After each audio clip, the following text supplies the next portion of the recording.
It wasn't when I stood on stage accepting Founder of the Year, or when I signed the term sheet valuing my company at $92 million. My family was silent through all of it. That changed only when my phone lit up with a single text from Dad, demanding a family dinner at 7 p.m. I knew instantly they didn't want to congratulate me. They wanted to harvest, but they have no idea I've prepared a different chessboard. My name is Tatum Clark, and for the last 3 hours, I have been the loneliest person in a room filled with 2,000 people. The lights of the main stage were blinding, hot white beams that cut through the darkness of the auditorium, designed to make the dust motes dancing in the air look like glitter. I stood just behind the heavy velvet curtain, clutching a trophy that weighed nearly 5 pounds, its crystal facets biting into my palm. The applause was a physical force, a rolling thunder that vibrated against the floorboards beneath my heels. The master of ceremonies, a man whose voice I had heard on cable news for a decade, had just announced my name with the kind of reverence usually reserved for heads of state. He called me a visionary. He called Lumen Ledger a revolution in business-to-business financial transparency. He called me the Founder of the Year. I should have been soaring. I should have been weeping with joy. Instead, I was staring fixedly at the front row. Center left, there were 5 chairs there. They were the best seats in the house, draped in gold silk covers that marked them as VIP reserved seating. I had paid $4,000 for those seats. I had sent the tickets via overnight courier 2 weeks ago. I had confirmed the tracking numbers. I had sent a calendar invite. I had called 3 times. The chairs were empty. They were not just empty, they were conspicuously empty. In a sea of black tuxedos and designer evening gowns, that gap in the front row looked like missing teeth in a perfect smile. It was a void that screamed, while the rest of the room stood up to give me a standing ovation. That little pocket of silence sat there, judging me. My father, Randall, my mother, Claudine, my brothers, Trent and Bryce, even my Uncle Harlan, none of them had shown up. I walked out to the center of the stage, my smile fixed and practiced. I had learned a long time ago how to separate the muscles in my face from the feelings in my chest. I gave the speech I had written on the plane. I thanked my team. I thanked the early believers. I thanked the grit that keeps entrepreneurs awake at 4 a.m. I did not thank my family. I could not bring myself to look at the empty seats again, so I focused on the blinding spotlight at the back of the hall until my retinas burned. When I finally walked off stage, the noise of the world came rushing back in. My phone, which I had left with my assistant, was practically vibrating off the table. The news had broken while I was on stage. The embargo on our Series C funding round had lifted at exactly 8 o'clock. The headlines were already populating the feeds. Lumen Ledger secures funding at $92 million valuation. Tatum Clark, the new queen of fintech, from co-working space to 9 figures. My notification screen was a waterfall of congratulations. Venture capitalists I had not heard from in 3 years were suddenly sending me emails with subject lines like "just checking in" or "let us grab coffee." Former college classmates were sliding into my direct messages. My LinkedIn profile views had spiked by 6,000% in the last hour alone. I scrolled through the messages, my thumb moving rhythmically, looking for the only names that actually mattered. Nothing from Randall, nothing from Claudine, nothing from Trent. It was almost impressive how committed they were to the silence. It was not just that they had missed the event. They were actively ignoring the single biggest achievement of my life, a valuation of $92 million. It was a number so large it felt abstract. But to them, I knew it would be anything but abstract. To them, that number would look like blood in the water. Then, the phone buzzed with a different haptic pattern. A text message. It was from Dad. I stared at the screen, my heart doing a treacherous little flutter of hope against my ribs. Maybe they had a flat tire. Maybe there was a medical emergency. Maybe they were stuck in the lobby, arguing with security. I opened the message. Family dinner, 7 p.m. Important talk, that was it. No congratulations. No apology for missing the ceremony. No mention of the Forbes article that was currently trending on Twitter. Just a command. I read the text again. analyzing it the way I analyzed contracts. Randall Clark did not text like this. My father was a man who typed with his index fingers, used excessive ellipses, and could not spell to save his life. He used emojis like a teenager and always signed his texts with "Love, Dad," as if I did not know who the number belonged to. This text was grammatically perfect. It was concise. It was cold. It felt like a summons. I looked at the timestamp. It was sent 2 minutes after the valuation news hit the major wire services. The timing was surgical. A cold realization washed over me, cooling the sweat on my back. Randall had not written this, or if he had, someone was dictating it to him. The phrasing, "important talk," was specific. It implied gravity. It implied that I was in trouble, or that there was a crisis that superseded my little award. It was a power move designed to deflate my balloon before I could even enjoy the view. I signaled to the stage manager that I was leaving. I skipped the cocktail hour. I skipped the interviews with the tech blogs. I told them I had a family emergency, which was, in a twisted way, the truth. I made my way to the parking garage of the convention center. My usual car, a sleek, charcoal-gray German sports coupe that I had bought as a treat to myself last year, was parked in the VIP lot. It was a beautiful machine, a symbol of how far I had come from the days of eating instant noodles in a basement office. I walked right past it. Instead, I headed to the lower level, to the visitor parking where I had instructed my assistant to leave my old car. It was a 10-year-old sedan, the paint fading on the hood, the interior smelling faintly of stale coffee and old fabric. I kept it for exactly these occasions.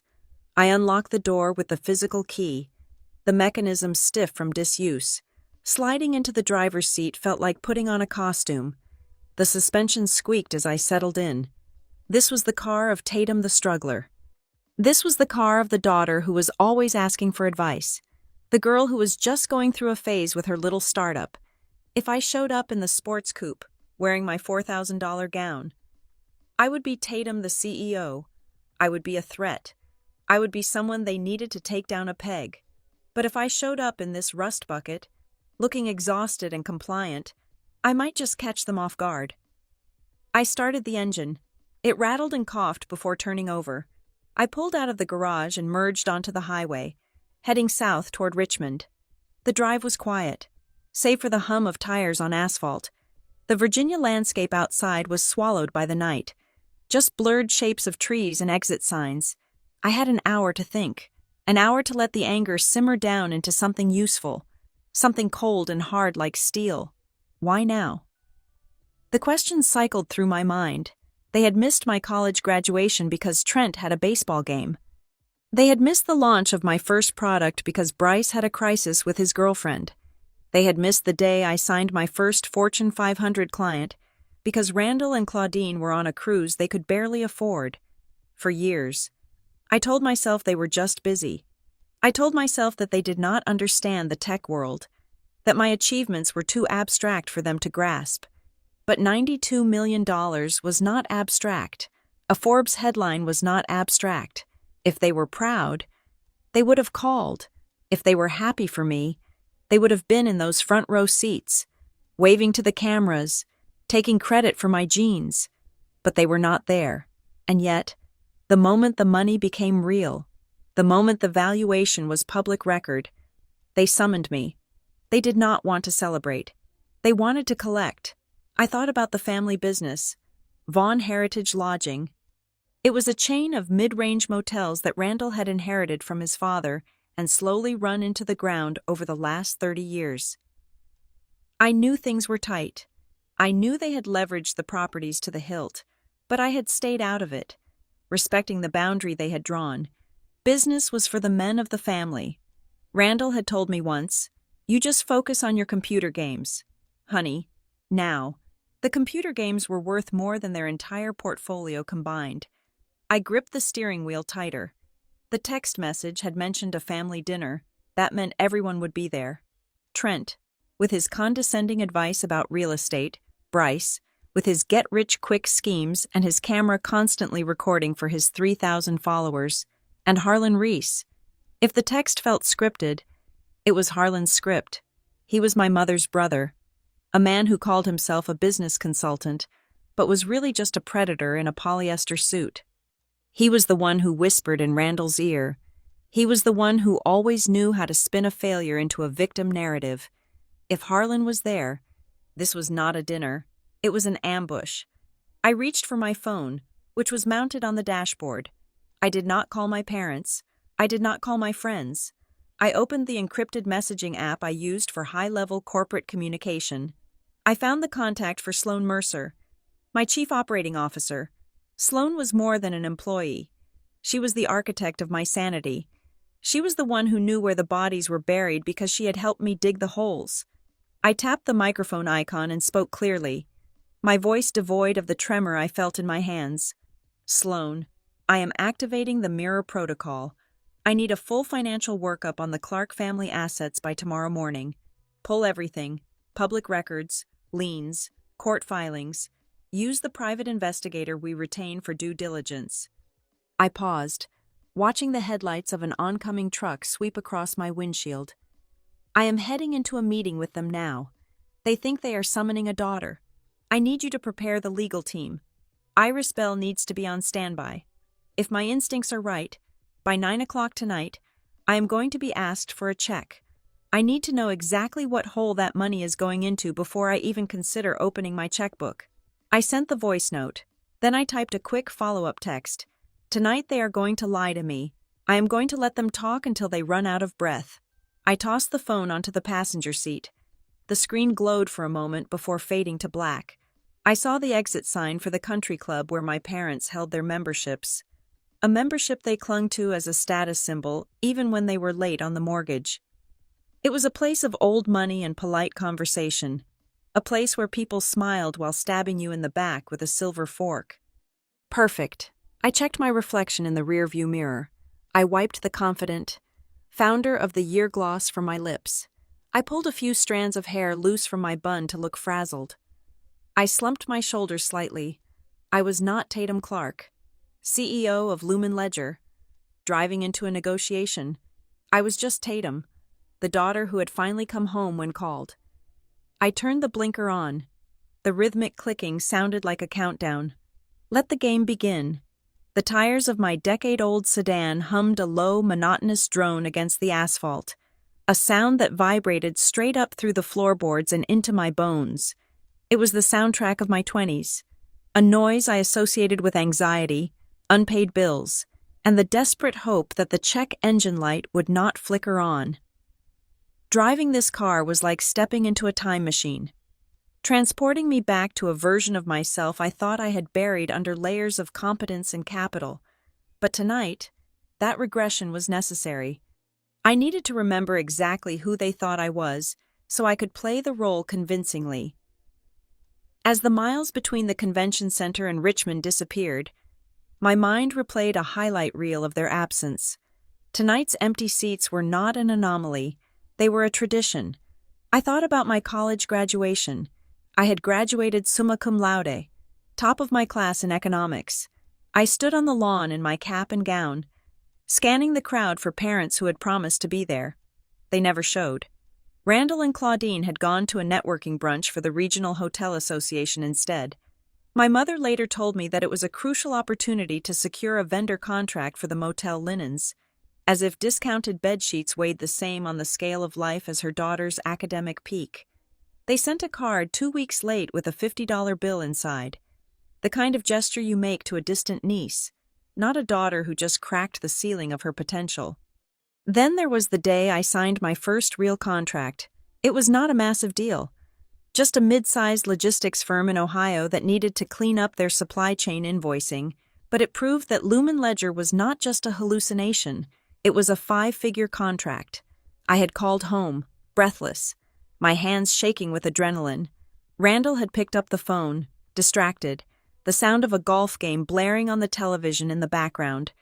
When I told him the news, he did not ask about the technology.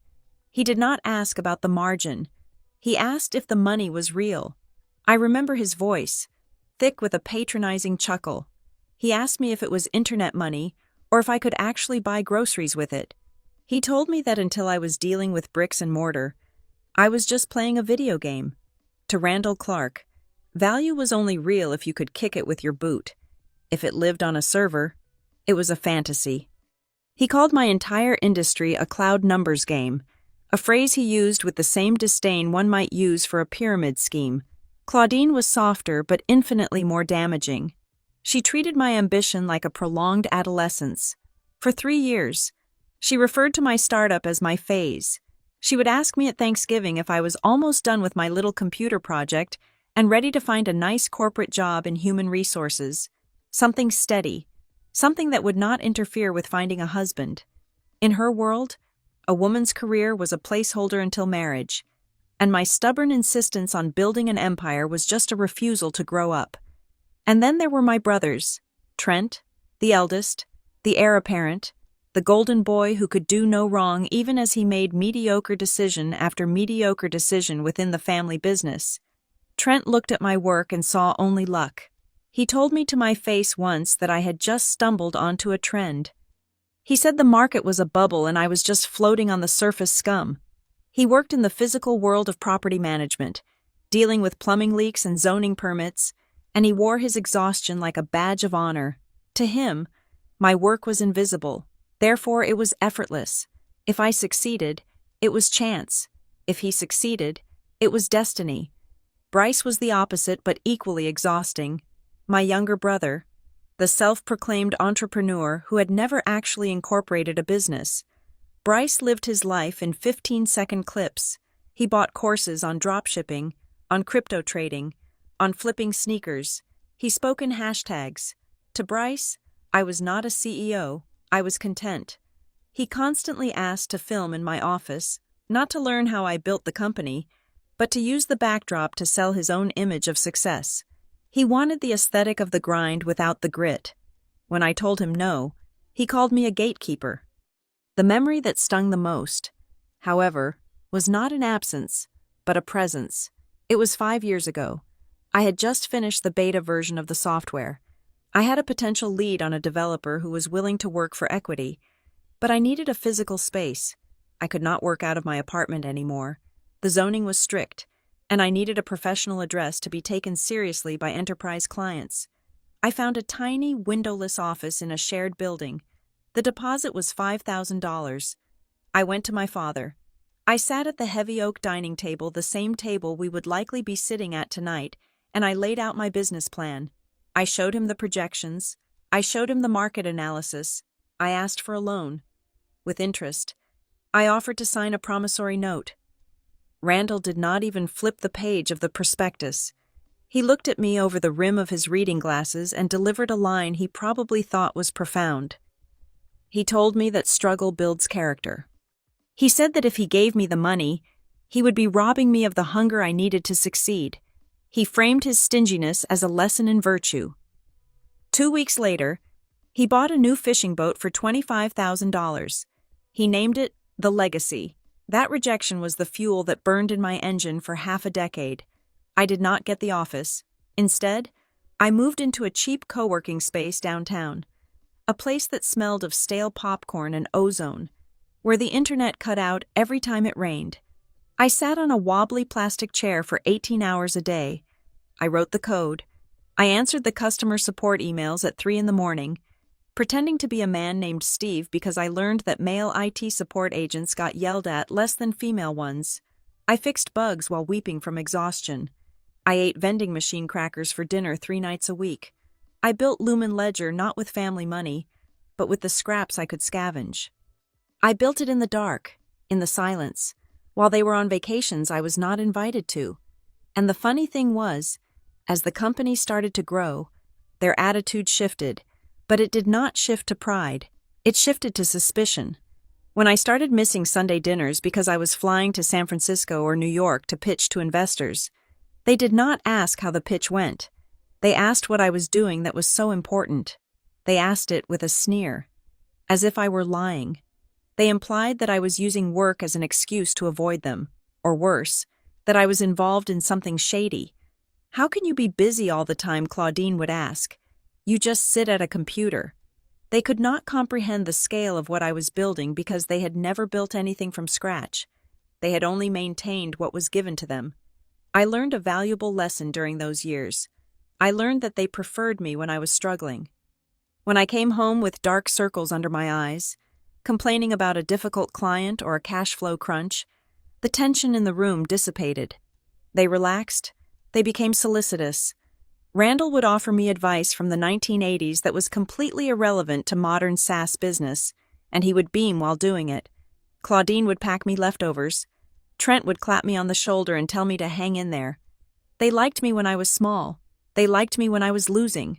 My failure validated their mediocrity. If the smart one, the ambitious one, was struggling, then their own stagnation was not their fault.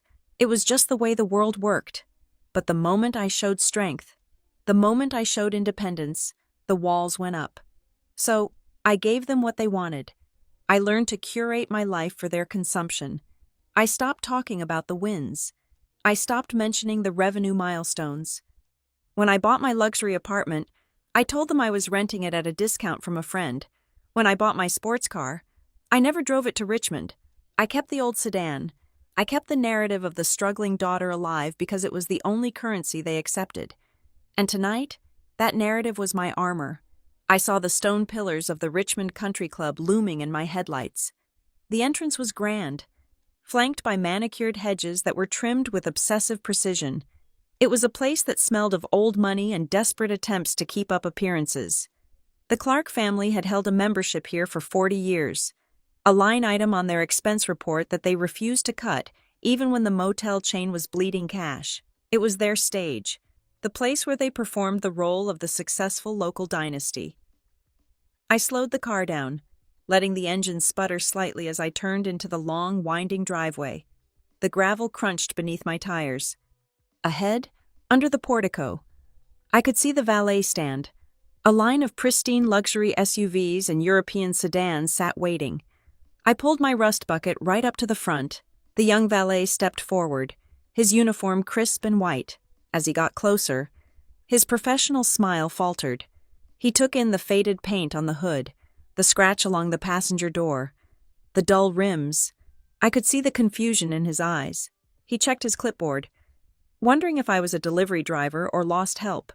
I rolled down the window. The glass squeaked in protest. "Reservation for Clark," I said, my voice flat. The valet recovered quickly, trained to be polite, even to the help. "Of course, ma'am." I stepped out of the car. The contrast was delicious. I was wearing a simple blouse and slacks that I kept in the trunk for emergencies, generic, unthreatening, slightly wrinkled. I had swapped out my diamond studs for simple gold knots. I had wiped off the bold red lipstick I wore on stage and left my face bare, letting the fatigue of the last 24 hours show plainly on my skin. I handed him the key, the single, unadorned metal key on a plastic ring. "Be careful with the transmission," I told him, pitching my voice loud enough for the couple walking in behind me to hear. "It sticks in reverse." The valet held the key like it was a contaminated object. "I will take good care of it, ma'am." I walked up the steps to the heavy wooden doors of the club. My heart was not racing. My palms were not sweating. A strange calm had settled over me. This was not a homecoming. It was an undercover operation. Inside those doors, my family was waiting. They had their script prepared. They had their roles assigned. Randall the patriarch, Claudine the concerned mother, Trent the skeptic, Bryce the hype man, and Uncle Harlan the shark. They were expecting Tatum the daughter, the one who sought their approval, the one who could be bullied into submission. They were expecting the girl who asked for $5,000 and was told no. They had no idea that the woman walking through the door could buy this entire building with a signature. They had no idea that I had already instructed my COO to dismantle their financial secrets piece by piece. I paused at the threshold, taking a deep breath of the air-conditioned air, scented with lilies and floor wax. I rolled my shoulders forward, slouching just a fraction of an inch. I let my eyes lose their focus, adopting the 1,000-yard stare of someone who is overwhelmed by life. I was ready. I pushed the door open and stepped onto their stage, ready to deliver the performance of a lifetime. The maitre d' held the door to the Commonwealth room open with a practiced reverence that I knew my father paid extra for. This was the private dining suite at the back of the club, a space reserved for anniversary parties, retirement toasts, and apparently, shakedowns. I stepped inside, and the heavy oak door clicked shut behind me, sealing the room like a vault. The family was already seated. They had chosen the round table near the fireplace. Though the fire remained unlit, despite the chill in the air, the room smelled of aged leather and the potpourri that Claudine insisted made a house feel like a home. I paused, letting my eyes sweep the arrangement. The psychology of the room had been curated with surgical precision. Randall sat at the 12 o'clock position, facing the door, the patriarch on his throne. To his right sat Harlan Reese, my uncle, leaning back with a glass of dark liquor in his hand. To Randall's left was Claudine, and beside her, Trent. Bryce was slouched next to Trent. That left one chair for me. It was placed directly opposite Randall, at the 6 o'clock position.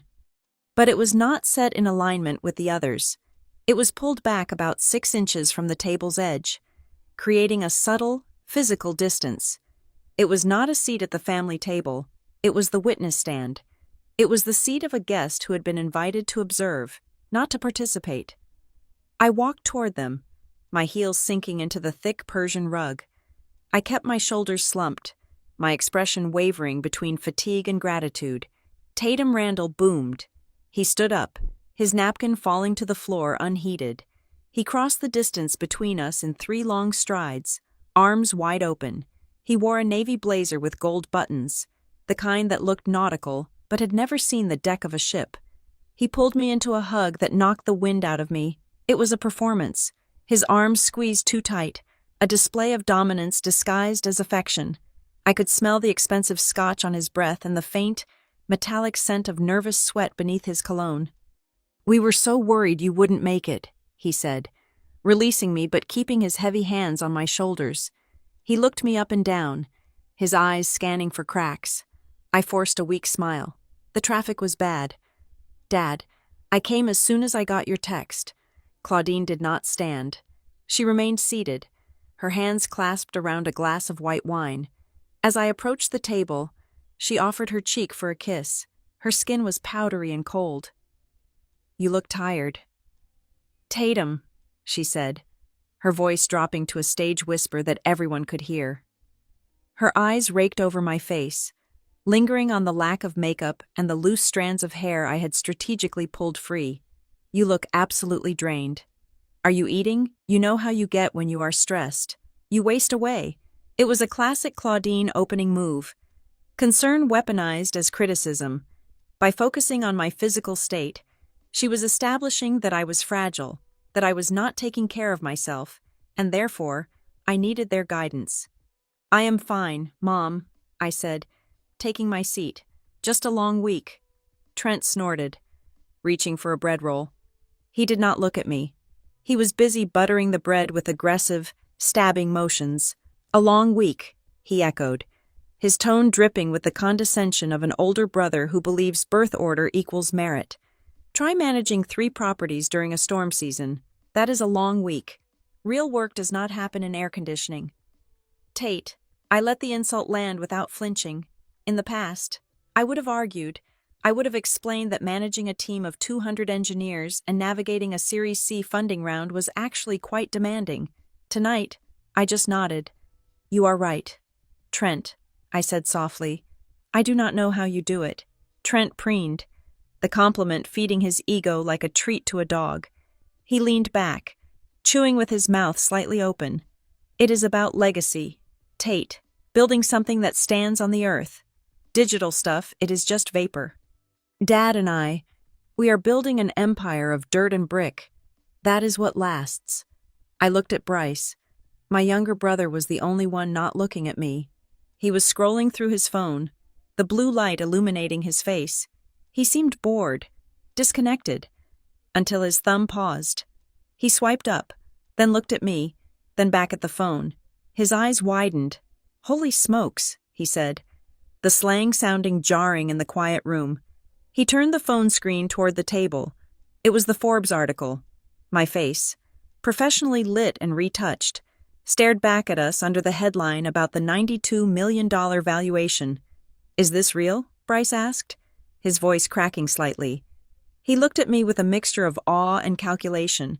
I could practically see the gears turning in his head, converting my valuation into potential views for his channel. "You are actually worth $92 million. Like, liquid." The table went silent. The number hung in the air, heavy and electric. "It is a valuation, Bryce," I said, keeping my voice dismissive. "It is paper money. It is not like I have that in my bank account. It is just business math." Randall cleared his throat. A loud, rumbling sound meant to regain control of the room. He waved a hand at Bryce, signaling him to put the phone away. We know," Randall said, his voice smooth, benevolent. "We saw the news. Honey, that is actually why we wanted to get everyone together." He paused, looking around the table, ensuring he had everyone's attention. "We are so proud of you, Tatum," he said. The words felt slimy, proud. I looked at the empty chair next to me, the ghost of where they should have been 3 hours ago. If they were proud, they would have been in the auditorium. If they were proud, they would have sent flowers. If they were proud, they would have called me to say congratulations instead of summoning me here like a delinquent teenager. "Thank you," I said, looking down at my empty plate. "We always knew you had it in you," Claudine added, her voice syrupy. "Even when you were playing with those little computers in the basement, we knew you were special. Family is always here for you. Tatum, always." They were laying the foundation. They were rewriting history in real time, painting themselves as the supportive bedrock of my success rather than the obstacles I had to climb over. They were not mentioning their absence at the award ceremony. To mention it would be to admit fault. Instead, they were acting as if this dinner was the celebration. The door opened, and a waiter entered with the appetizers, shrimp cocktails, and stuffed mushrooms. The interruption was brief, but it allowed the tension to ratchet up another notch. Harlan Reese had not spoken yet. He sat watching me, his eyes dark and unreadable. Harlan was the danger in the room. Randall was bluster. Trent was arrogance. Claudine was guilt. But Harlan was leverage.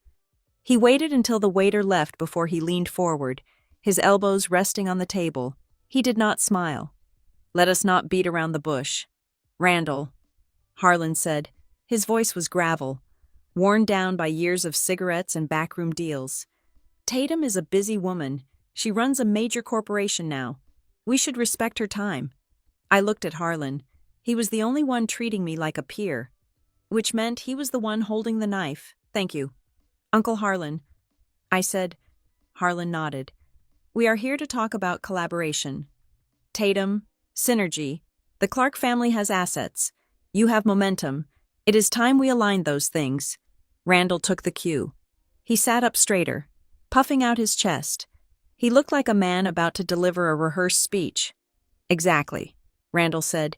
"You see, honey, Vaughn Heritage Lodging is at a pivot point. We have been looking at the market. We have been analyzing the trends. The old model well. It is steady, but we want to grow. We want to modernize."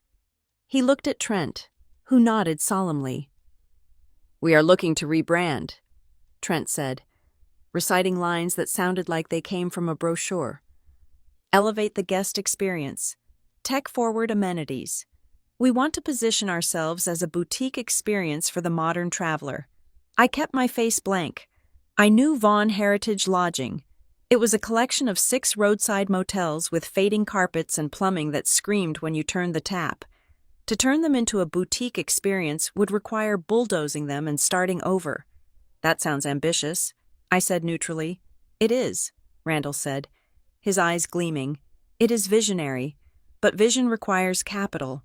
Banks well. You know how banks are right now. Tight, unimaginative. They do not see the family history. They just look at the last quarter's spreadsheet." He laughed, a nervous, barking sound. "We have a liquidity gap," he said. "Just a small bridge to get us from here to the renovation phase. Once the new branding launches, the revenue will triple. Conservatively." He paused. He picked up his water glass, took a sip, and put it down. He was stalling. He was building up the courage to say the number. I stayed silent. I did not help him. I did not ask how much. I just waited. "We need $1.8 million, Randall said. He said it quickly, blurring the numbers together. 1.8, as if saying it fast made the amount smaller. He looked at me, his eyes wide, pleading, but with an undercurrent of entitlement. "It is a bridge loan. Tatum, strictly business. We would pay you back with interest. Better interest than you would get in a savings account. We keep it in the family. We win. You win. $1.8 million. It was an oddly specific number. It wasn't around $2 million for growth. It was 1.8. That smelled of debt consolidation. That smelled of a balloon payment coming due on a loan they had already defaulted on. I looked around the table. Claudine was studying her napkin. Trent was staring at the ceiling, pretending to be bored. Bryce was looking at me, waiting to see if the ATM would dispense cash. They thought this was the moment. They thought I would flush with pride at being asked to save the family empire. They thought I would pull out my checkbook to buy their approval, to finally secure that seat at the table that they had denied me for so long. I took a slow breath. I reached for my water glass and took a sip. The water was lukewarm. I set the glass down with a soft clink. "That is an interesting proposition," I said. My voice was calm, professional. It lacked the familial warmth they were projecting. Randall smiled, relief washing over his face prematurely. "I knew you would see the vision. Honey," I told Harlan. "She has the eye. She knows a good deal." I did not smile back. "However," I continued, my voice hardening just a fraction, "if we are discussing an investment of that magnitude, I need to do my due diligence." The smile on Randall's face faltered. Due diligence. I nodded. "I cannot authorize a capital deployment of nearly $2 million without a full audit. I need to see the books. Dad, I need the P&L statements for the last 5 years. I need the current rent rolls. I need to see the debt schedule and any outstanding liens on the properties." The atmosphere in the room shifted instantly. The temperature seemed to drop 10 degrees. The fake warmth evaporated, replaced by a cold, sharp tension. Trent scoffed. "Jesus, Tate, it is not an audit. It is a family loan. You think we are going to stiff you?" "It is not about trust, Trent," I lied. "It is about fiduciary responsibility. If I am the investor, I need to know the health of the asset." Claudine looked up, her eyes narrowing. "We are not a stranger. Tatum, we are your parents. You do not need to check our paperwork like we are some criminals." I turned to Harlan. He had not moved. He was watching me with a look of dawning realization. He knew. He was the only one who realized the game had changed. "Uncle Harlan," I said, "you are a businessman. You understand. If you were putting $2 million into a venture, you would want to see the financials, right?" Harlan placed his hands flat on the table. His fingers were thick, the nails manicured. "This is not Wall Street, Tatum," Harlan said, his voice low and dangerous. "We do not do that here. This is a private matter. The family does not open its books to scrutiny. We operate on trust. If you are part of this family, you trust your father." He leaned forward, his eyes locking onto mine. "Family does not ask for receipts," he said. It was a challenge. It was a line in the sand. He was telling me to get back in my box. He was telling me that my money was welcome, but my brain was not. I looked at Randall. He looked angry now, his face flushing a mottled red. He felt humiliated that I had asked. He felt insulted that I, the daughter, the one who played with computers, dared to question his business acumen. I realized then that they had never intended to treat me as a partner. They just wanted a silent backer. They wanted my money to fill the hole they had dug, but they wanted me to stay blind to how deep that hole really was. I reached down and picked up my purse. I did not stand up yet. I just shifted my weight. Preparing. "I understand," I said. Randall let out a breath. Good. I knew you were just acting tough. "So, we can have the papers drawn up by Monday." I looked him dead in the eye. "No," I said. Randall froze. What I understand that you operate on trust, I said, my voice cutting through the silence like a scalpel. But I do not. I operate on data. I stood up. The chair scraped against the floor. A harsh, jarring sound. You asked me for money to fix a business, I said, looking at each of them in turn. But you will not show me the business. That tells me the business is not broken. It tells me the business is dead, and you are just looking for someone to pay for the funeral. Tatum. Claudine shrieked, half standing. How dare you sit down? Claudine. Harlan snapped. He was still looking at me. You are making a mistake. Girl, Harlan said. You are walking away from your family. I smoothed the front of my slacks. I looked at the empty VIP seats in my mind. I looked at the text message that had summoned me here. I did not come here to walk away.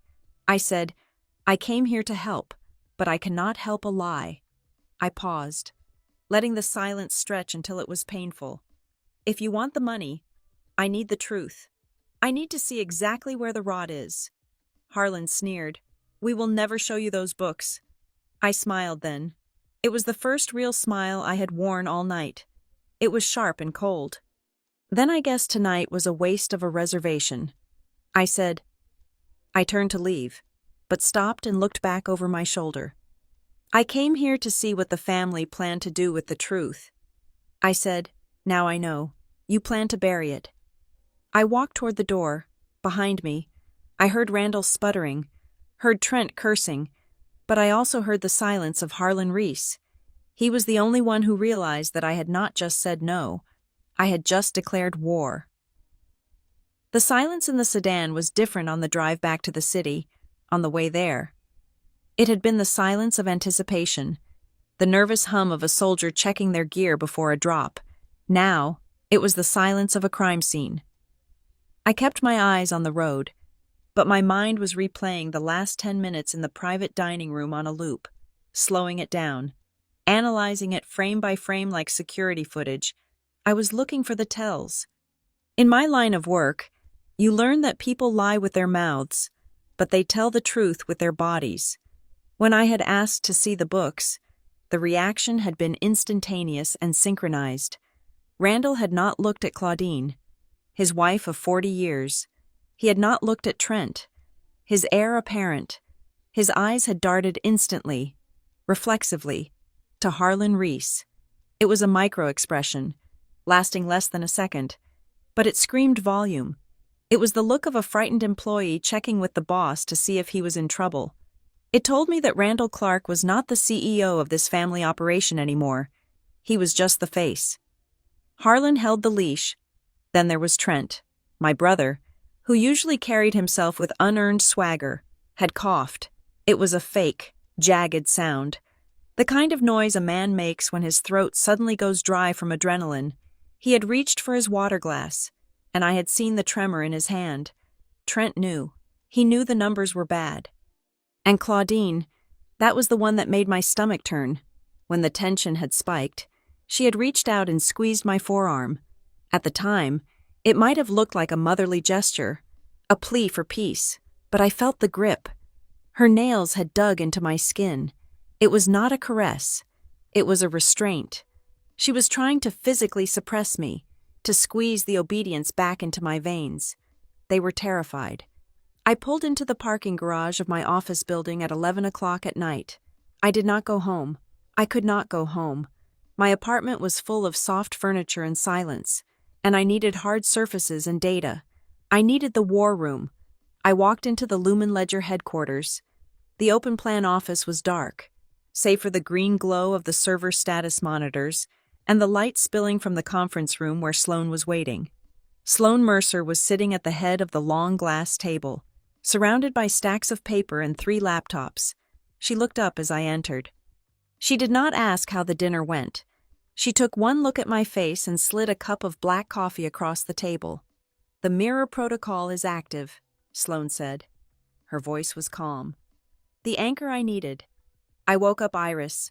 She is on video link. I looked at the large screen on the wall. Iris Bell, my general counsel, was sitting in her home office, looking impeccably sharp despite the hour. Iris was the kind of lawyer who regarded emotions as inefficiencies in the system. "Tell me what they asked for," Iris said, skipping the pleasantries. $1.8 million, I said, dropping my purse onto a chair. "They called it bridge money for a rebranding. They claimed they want to pivot to a boutique model." Iris let out a short, sharp breath that was almost a laugh. $1.8 million, that is not a pivot. Tatum, that is a bailout. You do not ask for a bridge loan of that specific size unless you have a balloon payment coming due or a judgment against you. I nodded, pacing the length of the room. Randall refused to show me the books. Harlan shut it down immediately. He said the family operates on trust. "Trust is not a line item on a balance sheet," Iris said. "If they are hiding the ledger is not just bad, it is incriminating." I stopped pacing. I remembered something. It was a memory from 3 months ago, a fragment I had discarded because I was too busy closing the Series C round. I pulled out my phone and scrolled back through my archived messages. I found it. A text from a woman named Sarah, a receptionist at the flagship Vaughn Heritage Motel in Richmond. She had messaged me on Facebook, a tentative, apologetic note. "Hi, Tatum. I know you are busy and big time now, but I didn't know who else to ask. Dad, meaning Randall, hasn't signed the payroll checks for the last 2 cycles. He says it is a bank glitch. I am 2 weeks behind on rent. Do you know if it is going to be fixed soon?" I had sent her $500 via Venmo out of my own pocket and told her I would check on it. I never did. I had been focused on my own survival, and I had let myself believe Randall's lie about a bank glitch. I read the text out loud to the room. "Wage theft," Iris said flatly. "That is a federal offense. If they are missing payroll, they are insolvent. That $1.8 million is not for renovations. It is to keep the labor board from padlocking the doors." I turned to Sloan. "Get Noah on the line. I need to know what the street knows." Noah Klein was our financial advisor, a former investment banker who had left Wall Street because he developed a conscience. But he kept his contacts. He answered on the second ring. "Tatum," Noah said. The background noise sounded like a busy bar. "I was about to call you. I heard some chatter tonight that you might not like." "Tell me," I said. "There is a debt package circulating in the secondary market," Noah said. "Distressed commercial real estate assets in Virginia. High risk, high yield. The underlying assets are 6 motels operating under the Vaughn Heritage brand." My blood ran cold. The secondary market was where bad debt went to die. It was where vultures circled. "Who is selling it?" I asked. "A regional bank in Richmond," Noah replied. "They are looking to offload the paper for 60 cents on the dollar. That means the bank has zero confidence in the borrower's ability to repay. They just want to salvage what they can before a bankruptcy filing." I did the math in my head. If the bank was selling the debt, Randall had likely been in default for months. "Is there a buyer?" I asked. "Not yet," Noah said. "But the shark in the water is that the broker selling the debt is using your name." I froze. "Explain." "The pitch deck for the debt sale mentions that the borrower has, and I quote, significant familial liquidity events pending. They are telling potential buyers that the founder of the year is going to underwrite the risk. They are using your Forbes cover to keep the creditors from foreclosing." I felt a wave of nausea wash over me, followed immediately by a white-hot rage. They were not just asking me for money. They had already spent my reputation. They were trading on my name without my consent, using my success as a shield to protect their incompetence. "Send me the listing." "Noah," I said. I hung up and looked at the screen. Iris was typing furiously. "I am pulling the public records now," Iris said. "It is worse than we thought." "Tatum." She cast her screen to the main monitor. It was a cascade of red flags. Item 1. Iris narrated, 3 outstanding mechanics liens filed in the last 6 months, a roofing company, a plumbing contractor, and an industrial laundry service. Total value, $240,000. Item 2. She continued. Citation from the Virginia Department of Health. Mold violations in the east wing of the Richmond property. They were fined $12,000. The fine is unpaid. Status is delinquent. Item 3. And this is the kicker. A lawsuit filed 4 weeks ago by a vendor for breach of contract. I stepped closer to the screen. The numbers blurred into a portrait of absolute negligence. This was not a business struggling with market shifts. This was a carcass being picked clean. Randall and Trent had been bleeding these motels dry, likely to fund their country club dues and the appearance of success, while the actual infrastructure rotted around them. I need to talk to one of these lien holders. I said, find me the contact for the roofing company. Sloan tapped a few keys. Miller Roofing. Owner is a guy named Davis Miller. Mobile number is listed in the filing. I dialed the number. It was late, but small business owners never sleep when they are owed money. Hello? The voice was gruff, suspicious. Mr. Miller, this is Tatum Clark. I said. There was a long pause, then a harsh, bitter laugh. The daughter. Miller said, well, isn't that precious? Your daddy finally decided to stop screening my calls. Or are you calling to tell me another story about a wire transfer getting stuck in the cloud? I am not calling for my father. I said, I am calling to find out the truth. How much does he owe you? $85,000. Miller spat. For a full tear-off and replace on the north building. He told me to go ahead and do the work on credit. He looked me in the eye and shook my hand. Why did you take the job on credit? I asked. The Clark reputation for payment was not exactly stellar. Because he told me about you, Miller said. He told me his daughter was building some big tech company. He said you were about to cash out and that you were going to refinance the whole family operation. He showed me a magazine clipping. Lady, he said, my girl is good for it. She is just waiting on the lawyers to sign the papers. I closed my eyes. The humiliation was physical. Randall had been promising my money to strangers before I had even earned it. I was not a person to him. I was a future asset. I was an ATM that he was just waiting to punch the code into. He lied to you. Mr. Miller.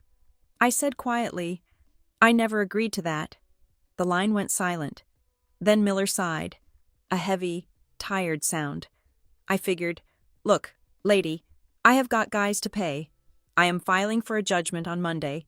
I am going to put a lock on the place. Don't. I said, not yet. Why should I wait? Because if you foreclose now, you get in line behind the bank, the tax man, and the lawyers. I said, my voice shifting into negotiation mode. You will get pennies. Give me 48 hours. I am going to fix the capitalization structure. If I step in, you get paid in full. You serious? Miller asked. I do not write checks that bounce, Mr. Miller. Unlike my father, I ended the call. The room was silent. Sloan and Iris were watching me. They used you.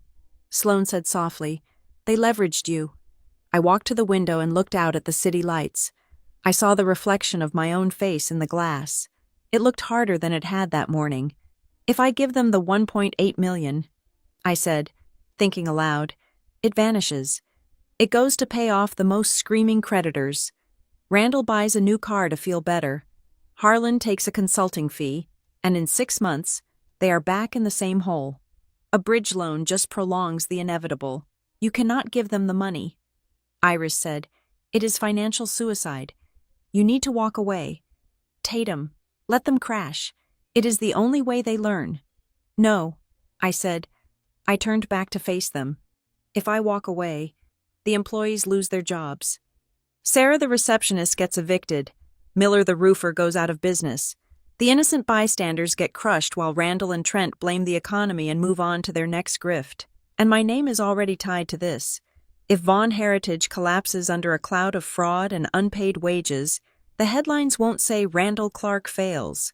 They will say, Father of Lumen Ledger CEO accused of fraud. It will blow back on my board. It will blow back on my valuation. So what is the play? Sloan asked. We do not lend. I said, we buy. I looked at Iris. Contact the bank holding the debt. I instructed, tell them Juniper Ridge Capital. Our shell entity is interested in the distressed paper. Offer them 50 cents on the dollar. They are desperate. They will take it. You want to become your family's creditor? Iris asked, raising an eyebrow. I want to become their owner. I corrected. If I hold the debt, I hold the keys. The loan agreement they signed with the bank has covenants, maintenance requirements, financial reporting standards. They are in breach of all of them. Iris nodded slowly. Seeing the logic, if you buy the debt, you can call a default. You can force a change in management. You can remove Randall and Trent from the operator seat without a lawsuit. You just enforce the contract. Exactly. I said, I am going to buy the debt. Then I am going to buy the liens from Miller and the others. I will consolidate every cent they owe into one pile. And I will be the one sitting on top of it. It is aggressive, Iris warned. It is hostile. When they find out you are the one holding the axe, they are not going to see it as a rescue. They are going to call you a traitor. They will call you a monster. I thought about the empty chairs at the award ceremony. I thought about the bridge loan that was really a trap. I thought about Randall shaking a contractor's hand and lying with my name on his lips. Let them, I said. I picked up my purse and walked toward the door. The adrenaline was gone, replaced by a cold, heavy resolve. They will call me a monster because for the first time in my life, I am not following their script. I said, I am writing my own. I looked back at Sloan. Prepare the LLC paperwork. We buy the debt tomorrow morning.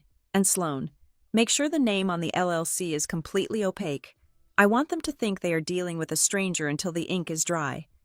I walked out into the cool night air. The game of happy families was over. The takeover had begun. The morning sun over Austin was a bruised purple, filtering through the floor-to-ceiling glass of my conference room. But inside, the air was cold and sterile, smelling of recycled oxygen and printer toner. We were not building software today. We were building a trap.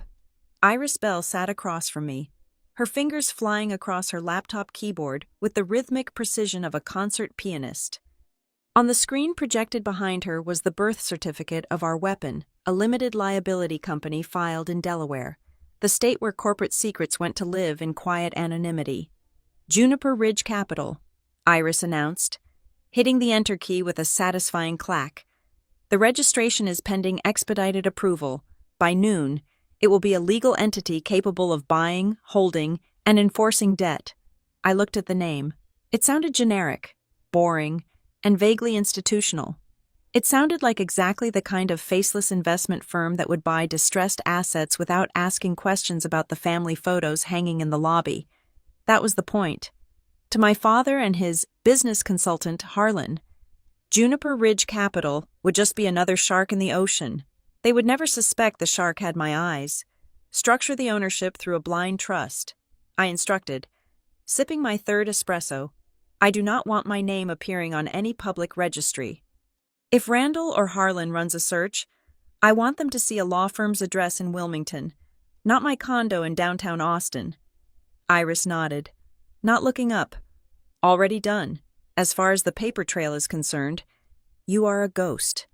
Sloan Mercer walked in, carrying 2 tablets, and looking like she had already fought 3 wars before 8 in the morning. She slid into the seat next to me. I have scrubbed your calendar, Sloan said.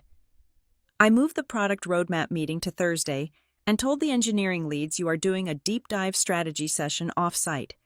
Technically, it is true. You are strategizing. Just not about software. Thank you. Sloan, I said, I cannot have the board wondering why the CEO is distracted. They won't. Sloan assured me. I also set up a buffer for your phone. Any calls from Richmond go straight to a dedicated voicemail box. You do not talk to them until we own them. We turned our attention to the speakerphone in the center of the table. Noah Klein was on the line, patching in the debt broker he had located the night before. This was the critical juncture. We had to buy the debt before some other vulture fund snapped it up and liquidated the properties for scraps. Noah introduced us simply as the partners. No names, no locations. Gentlemen. The broker's voice was oily, the kind of voice that tried too hard to sound friendly while selling you a lemon. I have the package ready. We are looking at a principal balance of roughly $2.3 million across 6 commercial notes. The bank is motivated to sell. They want this off their books before the quarter ends. I leaned toward the microphone.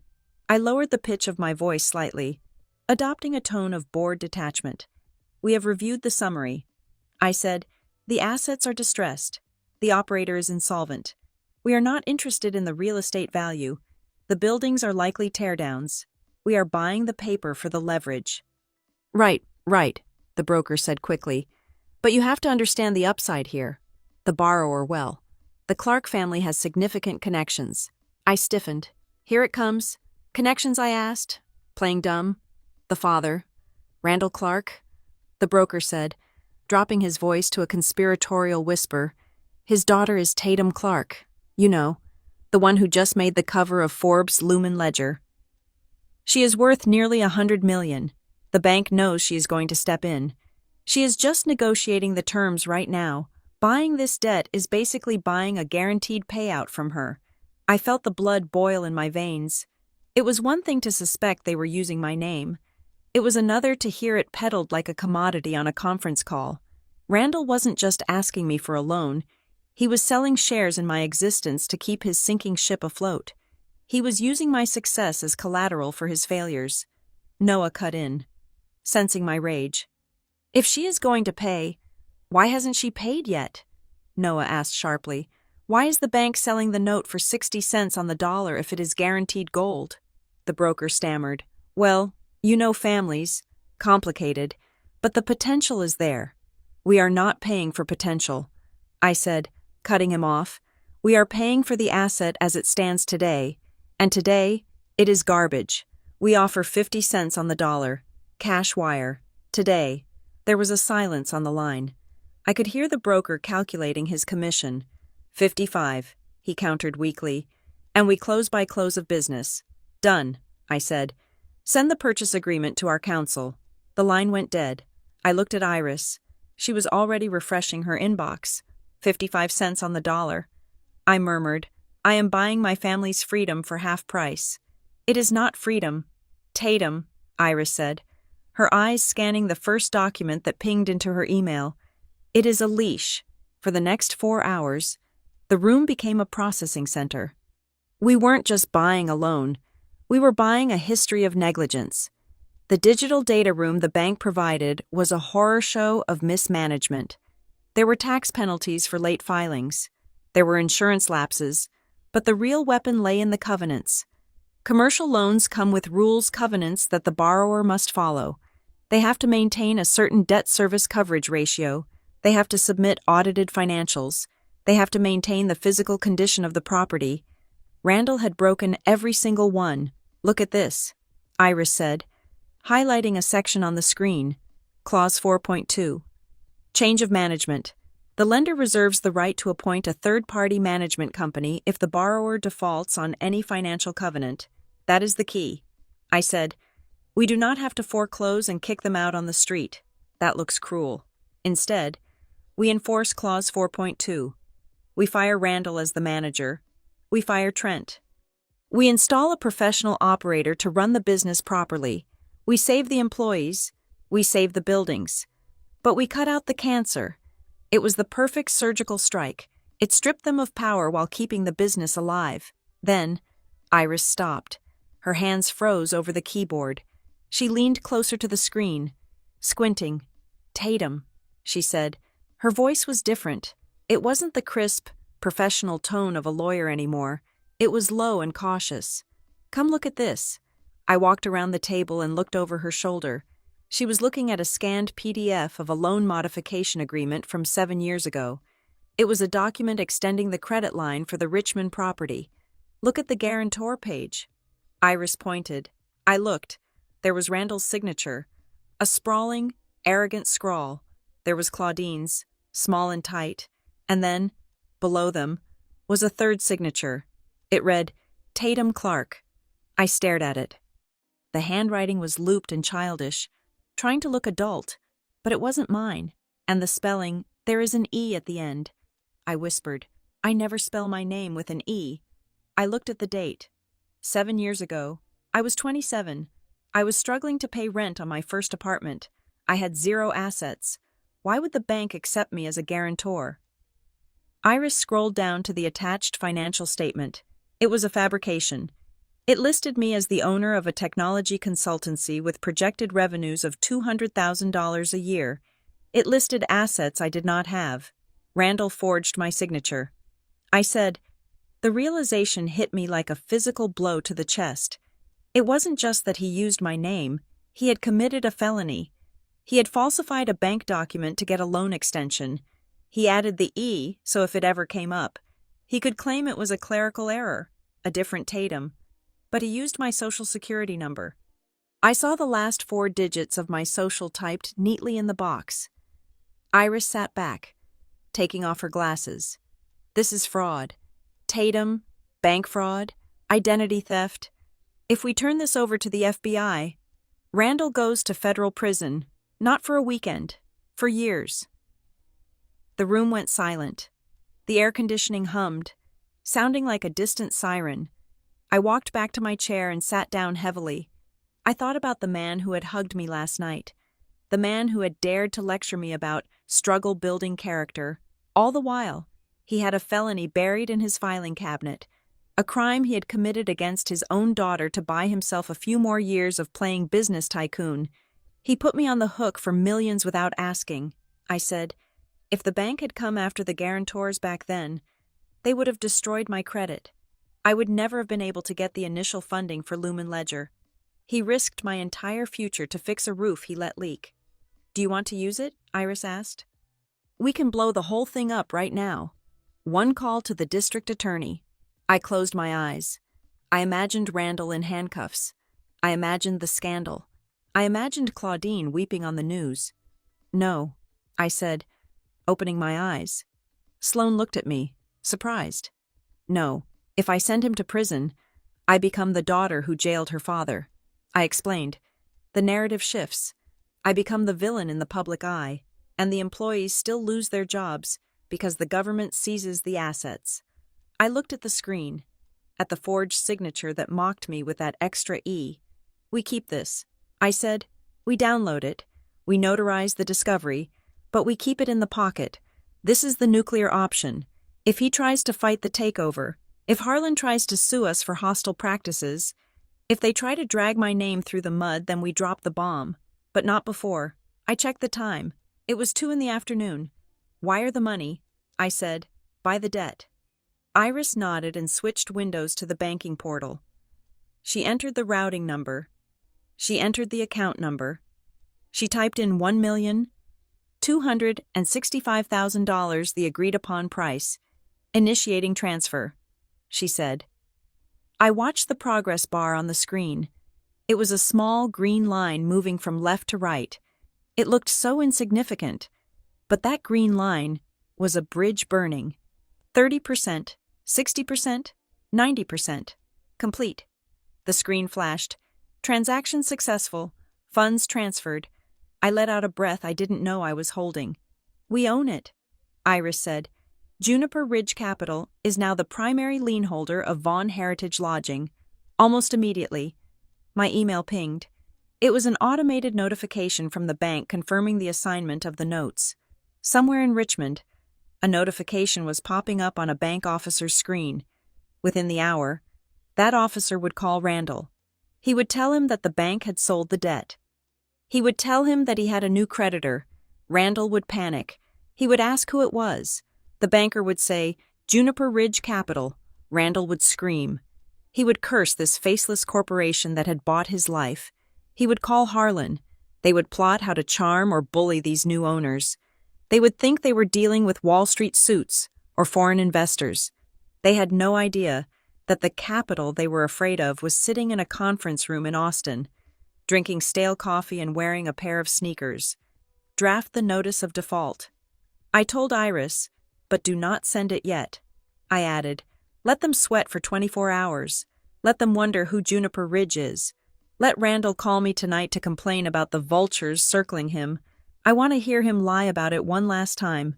Sloane smiled, a shark-like grin that matched my own. Plan Mirror is in phase 2, Sloane said. I looked at the forged signature one last time before Iris closed the window. You wanted a partner. Dad, I whispered to the empty air. You just got one. The vibration of my phone on the mahogany nightstand was not a surprise. I had been waiting for it since the bank transfer cleared yesterday afternoon. It was Randall. I let it buzz 3 times before answering. I needed him to sweat. I needed him to wonder if I had already blocked him. When I finally slid my thumb across the screen, I put the call on speaker and continued buttoning my crisp white shirt. "Hello, Dad," I said. My voice was neutral, stripped of the daughterly cadence I used to affect. "Tatum. Sweetheart." His voice boomed through the speaker, artificially loud. It had a quality I recognized immediately, the warmth of a salesman who is terrified of losing a commission. "I hope I'm not catching you at a bad time. We were just sitting here, your mother and I, talking about how good it was to see you the other night. We felt well. We felt we might have rushed things." He paused, waiting for me to reassure him. I said nothing.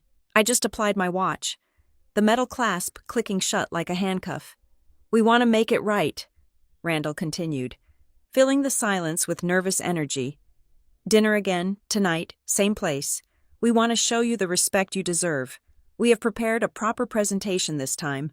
No back of the napkin stuff. Professional." I checked my reflection in the mirror. I looked like a shark in a tailored blazer. 7 o'clock, I said. Perfect. Randall sounded relieved, almost giddy. 7 o'clock. We will be waiting. I hung up. He thought he was reeling me back in. He thought my silence over the last 24 hours was hesitation, the wavering of a girl who desperate wanted her family's approval. He had no idea that while he was rehearsing his pitch, I had become his landlord. I arrived at the Richmond Country Club at 6:30. I did not give my keys to the valet this time. I parked the sedan myself in a shadowed spot near the service entrance. I did not go to the Commonwealth room immediately. Instead, I slipped into the small service corridor that ran behind the private dining suites. The walls here were thin, covered in flocked wallpaper that had not been updated since the 1990s. I stood by the crack in the door, just inches away from where my family sat. I wanted to see the rehearsal. Inside, the atmosphere was frantic. Harlan Reese was pacing the length of the room, holding a sheaf of papers. Randall was adjusting his tie in the mirror, his face flushed. Trent was arranging chairs. "Remember," Harlan hissed, his voice sharp and commanding. "Do not mention the bank. Do not mention the default notice. If she asks about the debt, you pivot. You say we are restructuring for growth." "But what if she asks to see the P&Ls again?" Trent asked, sounding whiny. "She won't," Harlan snapped. "We dazzle her with the future. You sell the dream. Trent, you talk about the new branding. You talk about the legacy. She is emotional. She wants to be part of the club. We offer her a seat on the board, and she will write the check before dessert hits the table." Randall turned from the mirror. "And keep Bryce quiet," he ordered. "If that boy opens his mouth about his crypto losses or his TikTok followers, I will disown him. We need to look like a dynasty, not a circus." I stepped back from the door, a cold smile touching my lips. They were scripting a fantasy. They were building a house of cards on a table that I had already sawed the legs off of. I signaled Sloan on my phone. "We are live. Give me 10 minutes inside alone, then execute." I walked around to the main entrance and entered the room at exactly 7 o'clock. The transformation was instant. As soon as I stepped through the door, the frantic energy evaporated. Randall turned with a beaming smile. Harlan stopped pacing and adopted a posture of relaxed authority. Trent stood up, buttoning his jacket. "Tatum," Randall said, opening his arms. "Right on time. That is my girl. Punctual. CEO material." I sidestepped the hug this time. I walked straight to the chair that had been set for me. It was still placed slightly apart from the others, but this time, there was a leather folio sitting at my place setting. It was embossed with the Vaughan Heritage Lodging crest. I sat down. I did not open the folio. I assume this is the professional presentation. I said.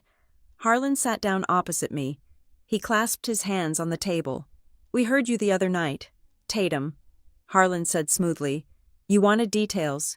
You wanted a roadmap. We respect that. You are a woman of data. So, we crunched the numbers." He reached over and flipped open the folio in front of me. It was a work of fiction. The first page was a glossy rendering of a futuristic hotel lobby, complete with a waterfall and a digital check-in kiosk. It looked nothing like the roadside motels my father actually owned. It looked like a stock photo from a luxury architectural firm. "Turn the page," Harlan urged. I turned it. It was a timeline. Phase 1, rebranding. Phase 2, expansion. Phase 3, global domination.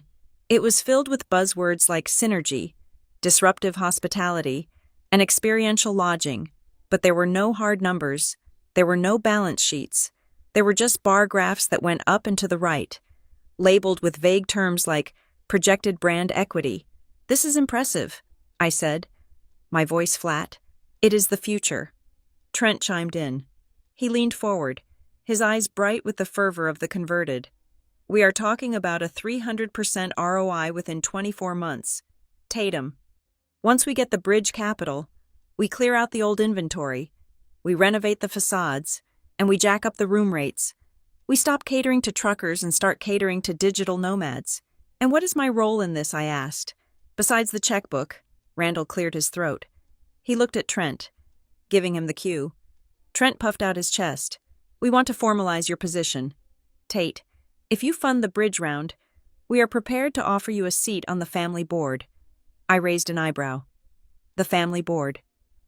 "It is a new governance structure," Harlan explained quickly. "You, Randall, Trent, and myself. We would meet quarterly. You would have a vote on major strategic decisions. You would be one of us." Finally, I looked at them. They were offering me a vote in a democracy of fools. They were offering me a seat on the board of the Titanic after it had already hit the iceberg. It was insulting. They thought my desire for belonging was so desperate that I would pay nearly $2 million for a title that meant nothing.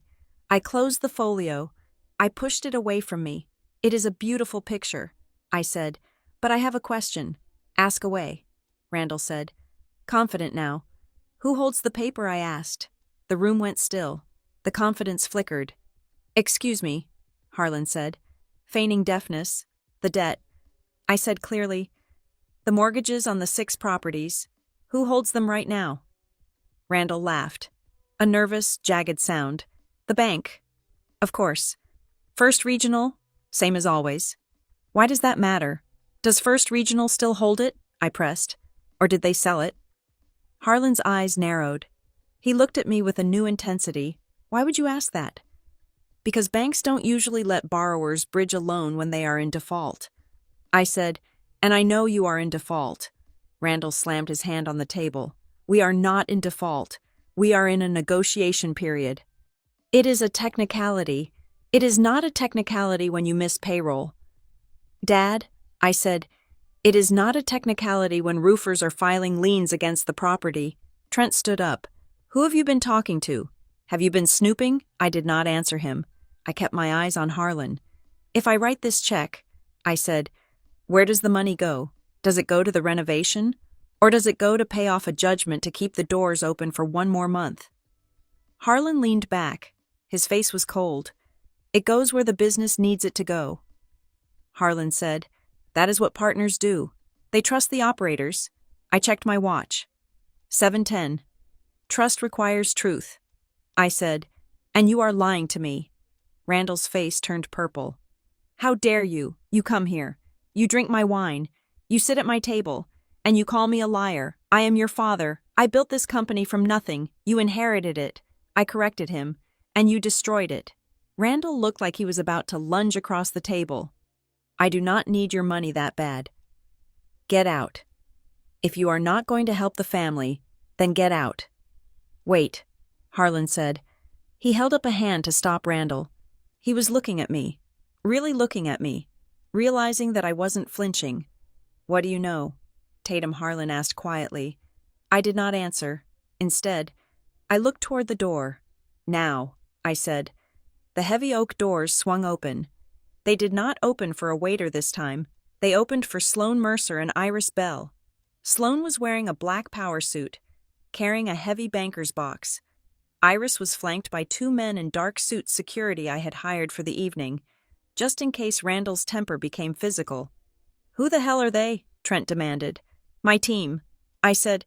Randall stood up, knocking his chair over. You cannot bring strangers in here. This is a private dinner. I will have you thrown out. Iris Bell walked calmly to the table. She did not look at Randall. She looked at me. I nodded.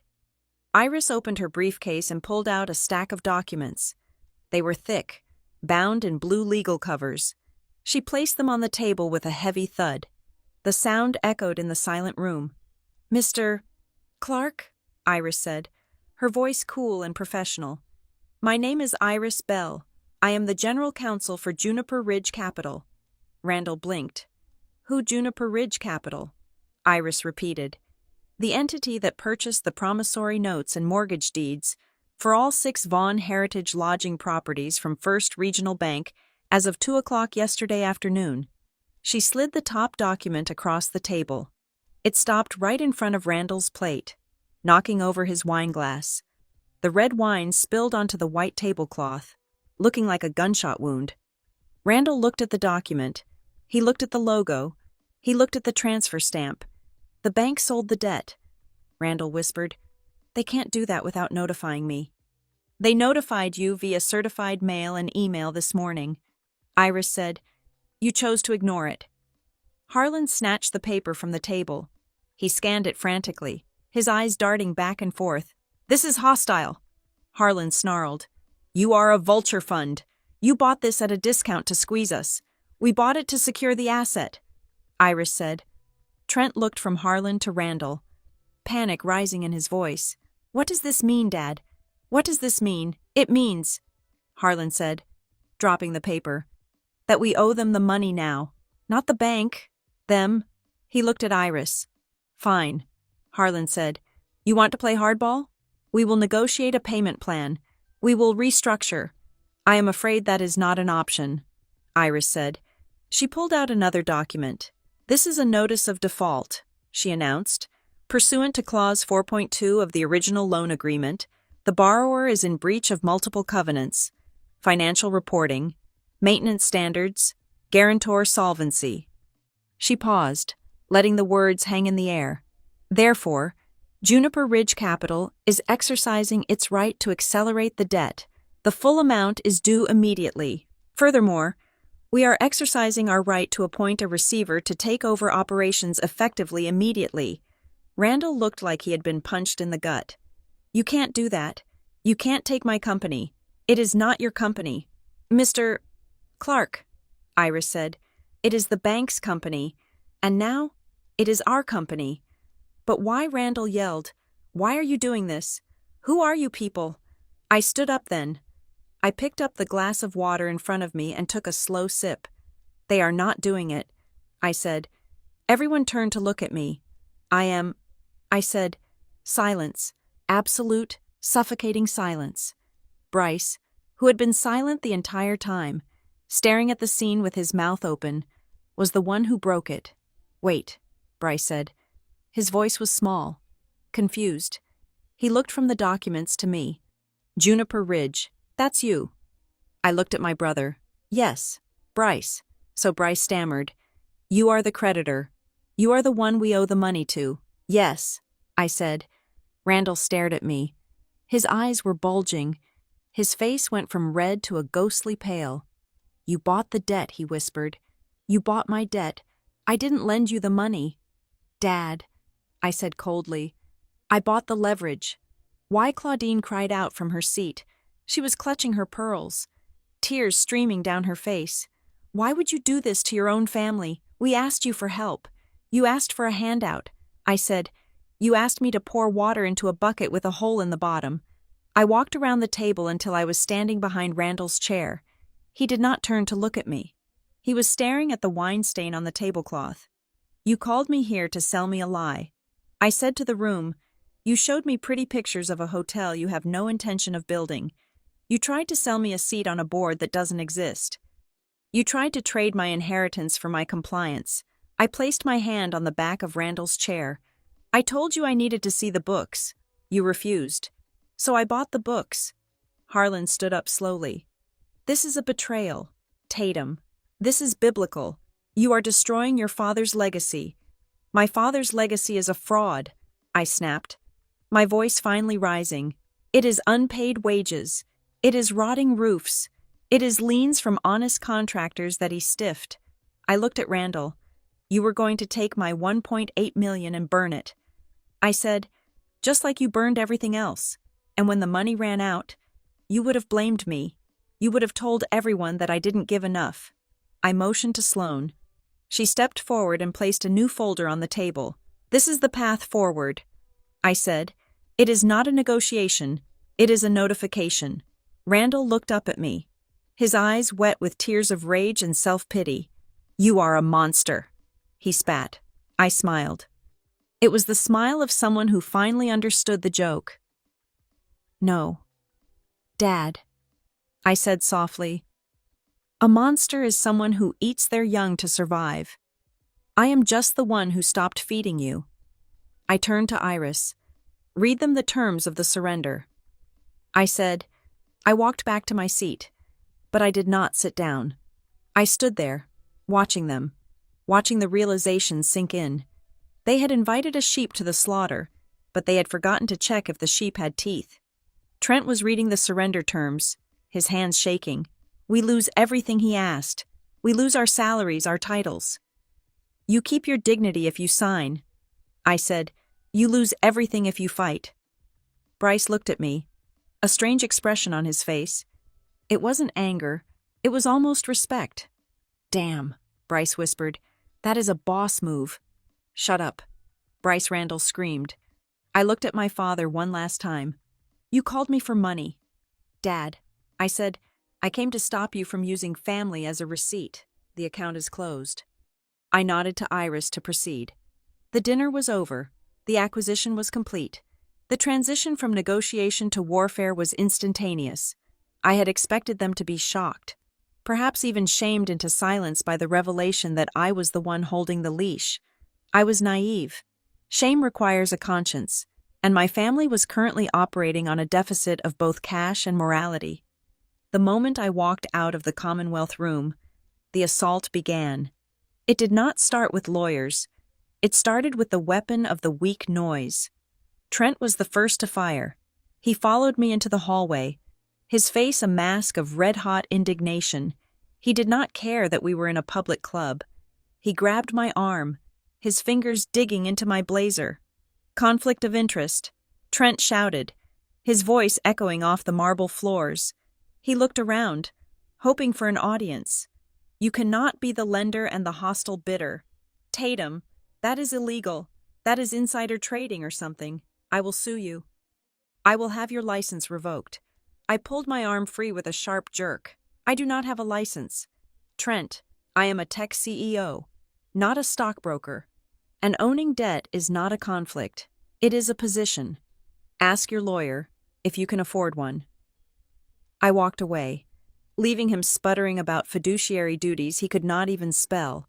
But Trent's legal ignorance was the least of my problems. The real contagion was spreading online.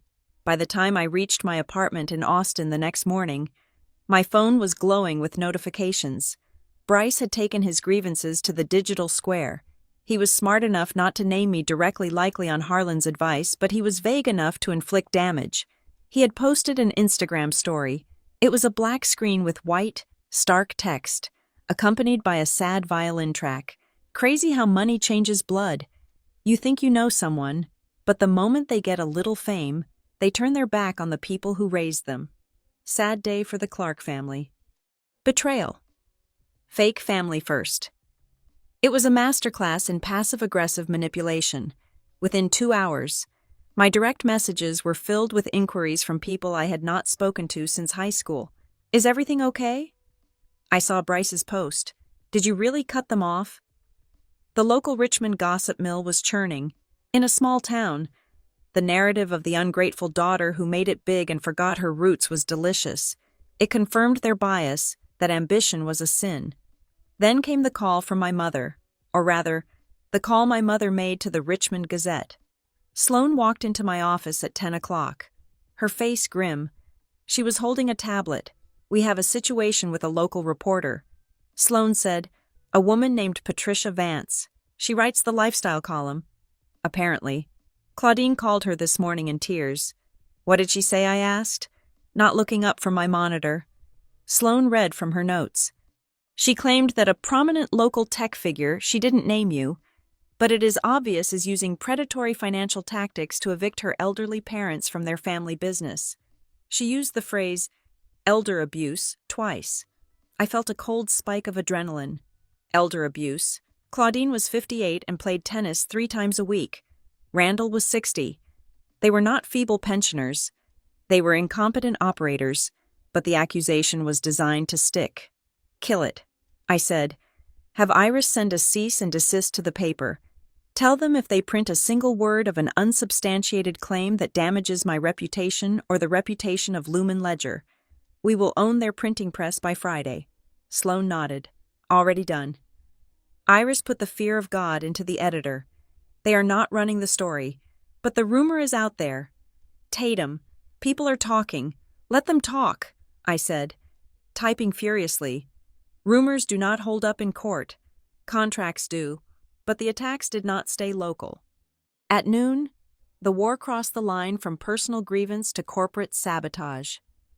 I was in the middle of a code review when my inbox pinged with a high-priority alert from our sales director. We were in the final stages of closing a partnership with a major payment processor, a deal that would solidify our valuation. Subject concern regarding compliance inquiry. I opened the email. The partner had received an anonymous tip. It was sent from a burner email address, something generic like TruthSeeker123. The email accused Tatum Clark of using a shell company, Juniper Ridge Capital, to launder money from the startup into personal real estate assets to hide funds from investors. It claimed that the $92 million valuation was being siphoned off to cover family debts. I stared at the screen. The accusation was a clumsy lie. I was using my own personal capital. Not company funds, but the terminology was specific. Shell company, hidden debts, Juniper Ridge. Only 4 people outside of my team knew the name Juniper Ridge Randall: Claudine, Trent, and Harlan. This was not an emotional outburst. This was Harlan. He was trying to torch my credibility to force me to back down.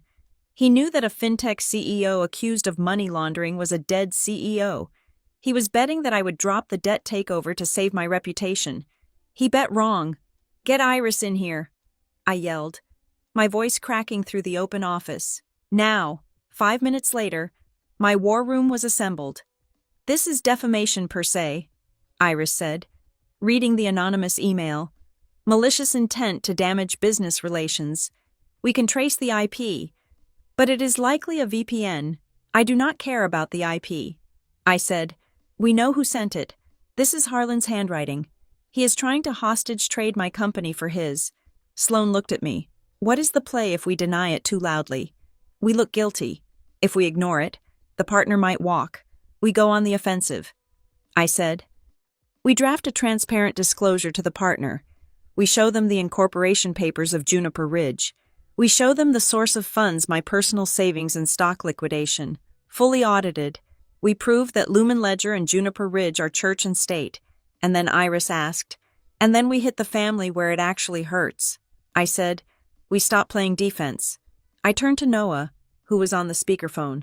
Noah, what is the word on the street? Is Randall looking for money? He is desperate. Noah replied, I heard from a hard money lender in Virginia about an hour ago. Randall is shopping a deal. He is asking for $500,000 at 20% interest. High risk. I noted, what is the collateral? Noah paused. This is the bad part. Tatum, he is showing them the Forbes magazine again, but he is also showing them an email thread. What email thread? He has an old email from you, from 3 years ago, where you said, I will always help the family. He is presenting it as a letter of intent. He is telling lenders that you are just playing hardball for tax reasons, but that you are ultimately the guarantor. He is using your name to secure high-interest debt that he has no way of paying back. I closed my eyes. He was doing it again, even with my boot on his neck. He was still trying to sell my future. That is a covenant breach, Iris said softly. I opened my eyes. Explain. The loan agreement for the motels, Iris said. Clause 7.1. The borrower shall not incur any additional indebtedness secured by the collateral or the reputation of the guarantor without express written consent of the lender. By shopping for a second mortgage, and by using your name, which is technically the name of the guarantor on the original note, he is actively violating the terms of the debt we now own. So we have him. I said, we have him. Iris confirmed. We do not need to wait for a missed payment. We can accelerate the debt based on this breach alone. We can file the notice of default today. Do it, I said. I looked at Sloan. But I want a surgical separation. I want a statement prepared for the employees of Vaughn Heritage. I want Sarah and the housekeeping staff to know that their paychecks are safe. I want them to know that Juniper Ridge is stepping in to stabilize the ship, not to sink it. We are removing the captain, not the crew. I will draft it, Sloan said. We will frame it as a rescue operation. I spent the next hour reviewing the legal filings. Every document was a nail in the coffin of my relationship with my parents. I was not just suing them, I was dismantling their identity. Randall was nothing without his title of business owner. Trent was nothing without his unearned authority. At 4 p.m, my personal cell phone rang. It was a number I did not recognize. Area code 212. New York. I answered. This is Tatum Clark. Ms. Clark, this is David Thorne from Forbes editorial, the voice said. My stomach dropped. Forbes? Mr. Thorne? I said, keeping my voice steady. To what do I owe the pleasure? We received a disturbing call today. Ms. Clark, the editor said, a woman claiming to be your mother, Claudine Clark, contacted our fact-checking department. She alleges that the financial data you provided for our Founder of the Year profile was falsified. She claims your startup is funded by stolen family assets. I felt the room spin. Claudine, my own mother. She was trying to strip the award from me. She would rather see me destroyed than see me win without her permission. She also mentioned something about a hostile takeover of her retirement fund. The editor continued. We take these allegations seriously, Ms. Clark. We stand by our reporting. But if there is an active investigation, there is no investigation, I said, my voice ice cold. There is a family dispute regarding a separate entity. My mother is distressed because I refused to provide a personal loan for her failing business. I see, the editor said, sounding unconvinced. Can you provide documentation? I will send you the audited financials of Lumen Ledger within the hour. I said, and I will send you the court filings that show my parents are currently being pursued for fraud and wage theft. You can decide who has the credibility problem. I hung up. My hand was shaking. They had gone nuclear. They were willing to burn my $92 million valuation to the ground just to spite me. I looked at the phone. A text message popped up. It was from Randall. I warned you. You think you are big. You are nothing without us. I made you, and I will make you lose everything. Drop the debt or the next call is to the SEC. I stared at the words, I will make you lose everything. It was not a threat from a father.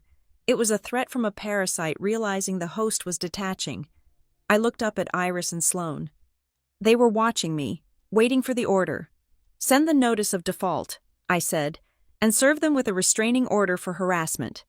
I typed a reply to Randall. I did not try to reason with him. I did not appeal to his love. I spoke the only language he understood. Go ahead, call them. But read the attachment first. I attached the PDF of the forged loan document from 7 years ago, the one with the extra E in my name. I have the original. Dad, if you speak my name to the press one more time, I walk into the FBI field office. I hit send. The line went silent. The counterattack was over. I had pushed the button. Now, I just had to watch the explosion. The email to David Thorne at Forbes was not a plea. It was a data dump. I sat in my office at Lumen Ledger, the city lights of Austin blurring into streaks of gold and red outside my window, and hit send. The attachment was 40 megabytes of irrefutable truth. I included the capitalization table of my company, certified by our third-party auditors. I included the forensic accounting of my personal assets, tracing every cent of the seed funding back to legitimate venture capital firms in Silicon Valley. Not a failing motel chain in Virginia, I included the incorporation documents of Juniper Ridge Capital, showing it was funded entirely by my own post-tax liquidity, completely separate from Lumen Ledger's operating budget. I added a simple note in the body of the email, Mr. Thorne, you are being used as a pawn in a family extortion attempt. The attached documents prove the solvency and independence of my company. The people feeding you these lies are currently facing a hostile debt takeover due to gross mismanagement. Do not let their desperation become your liability. I leaned back in my chair. The silence in the room was heavy, but it was the clean silence of a battlefield after the cannons have stopped firing. 10 minutes later, my phone pinged. It was Thorne. Received. We are reviewing. On first glance, this looks definitive. If these documents hold up, we will not be pursuing the story. And Ms. Clark, you might want to look into a restraining order. The first bomb had been defused. My reputation and the $92 million valuation of my life's work was safe, but the war was far from over. Iris walked in, holding a tablet. She looked less like a lawyer and more like a hunter who had just trapped a particularly slow rabbit.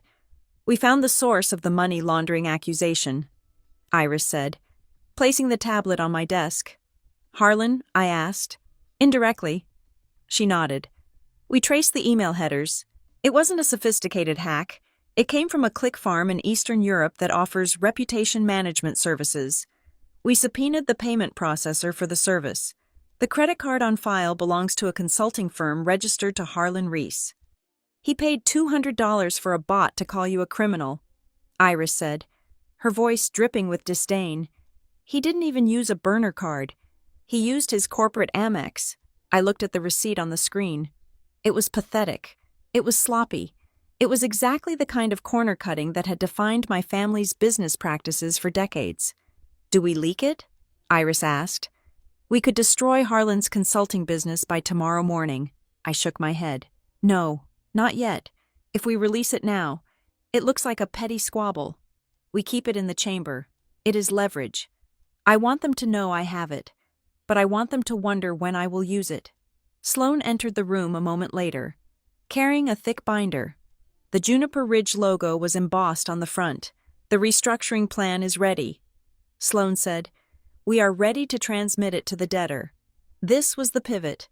Up until now, I had been reacting. Now, I was governing. The plan was not designed to punish. It was designed to heal. We had outlined a strategy to immediately settle the mechanics' liens. Davis Miller, the roofer, would be paid in full by Friday. The payroll arrears for the housekeeping staff Sarah and her team would be cleared within 48 hours. We were setting up a capital expenditure fund to fix the mold issues and the plumbing, but the cost of this rescue was leadership. The plan called for the immediate removal of Randall Clark as the operator.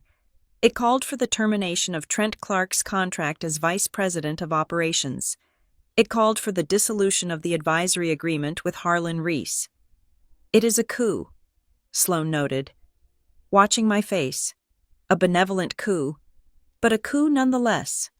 Send it, I said. An hour later, as I was preparing for the inevitable explosion of rage from Richmond, an email arrived in the general inbox of Juniper Ridge Capital. It was flagged as high priority.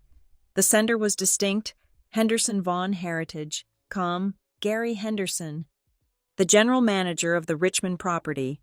He was a quiet man, a career hotelier who had worked for my father for 20 years. I remembered him as the man who used to slip me free sodas from the vending machine when I was a kid, waiting for my dad to finish work.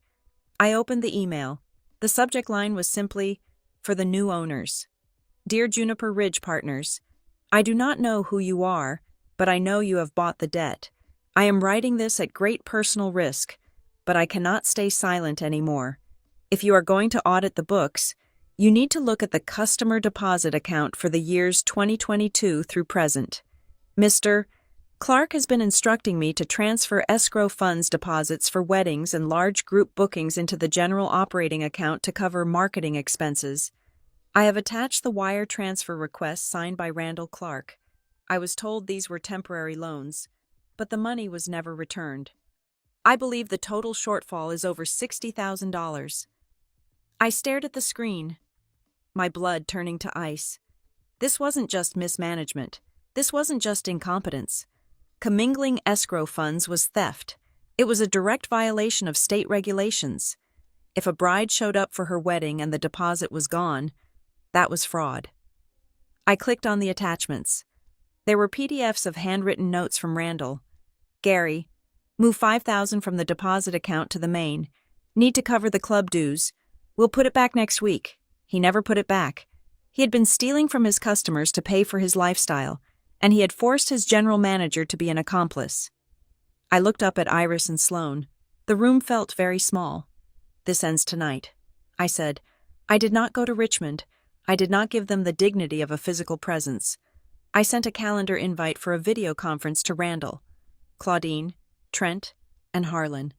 The subject line was Settlement Conference. At 8 o'clock, their faces appeared on the large monitor in my conference room. They were gathered in the living room of my parents' house. Randall was red-faced, holding a glass of scotch. Trent looked sullen. Harlan looked wary. Claudine was dabbing her eyes with a tissue. "You have some nerve," Randall started, his voice booming through the speakers. "Sending us legal threats, trying to steal the company from under us." I sat calmly at the head of the table, my hands folded. "I am not stealing anything. Dad," I said, "I am salvaging the wreckage. We read your restructuring plan." Harlan sneered. "You want to fire us?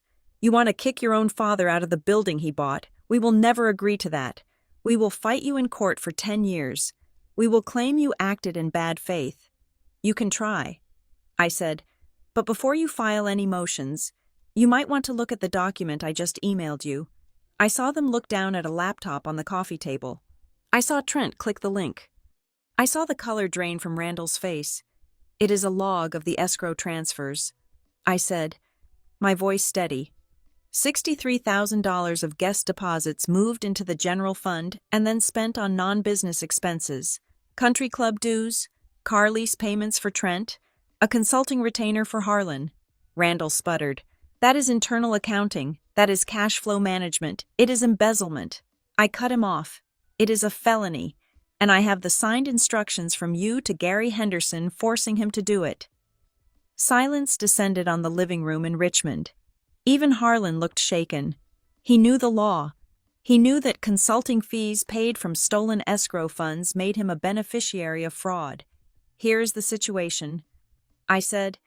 "I have enough evidence to send the police to your door tonight. I have the forged loan document from 7 years ago. I have the evidence of wage theft. And now, I have proof that you are stealing from your customers."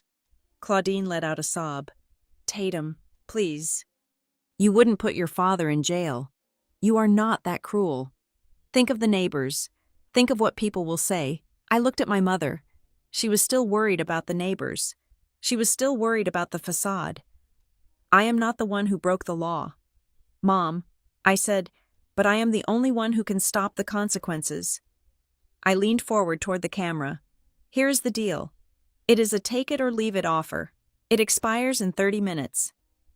I signaled Sloane, who put a single slide on the shared screen. Option A. I read, "You fight me. I release the evidence to the district attorney. I foreclose on the properties. You lose the business. You lose the house, which is cross-collateralized, and Randall likely spends the next 5 years in a minimum security prison." Randall flinched. Option B. I continued. "You surrender. You sign over full operational control to Juniper Ridge immediately.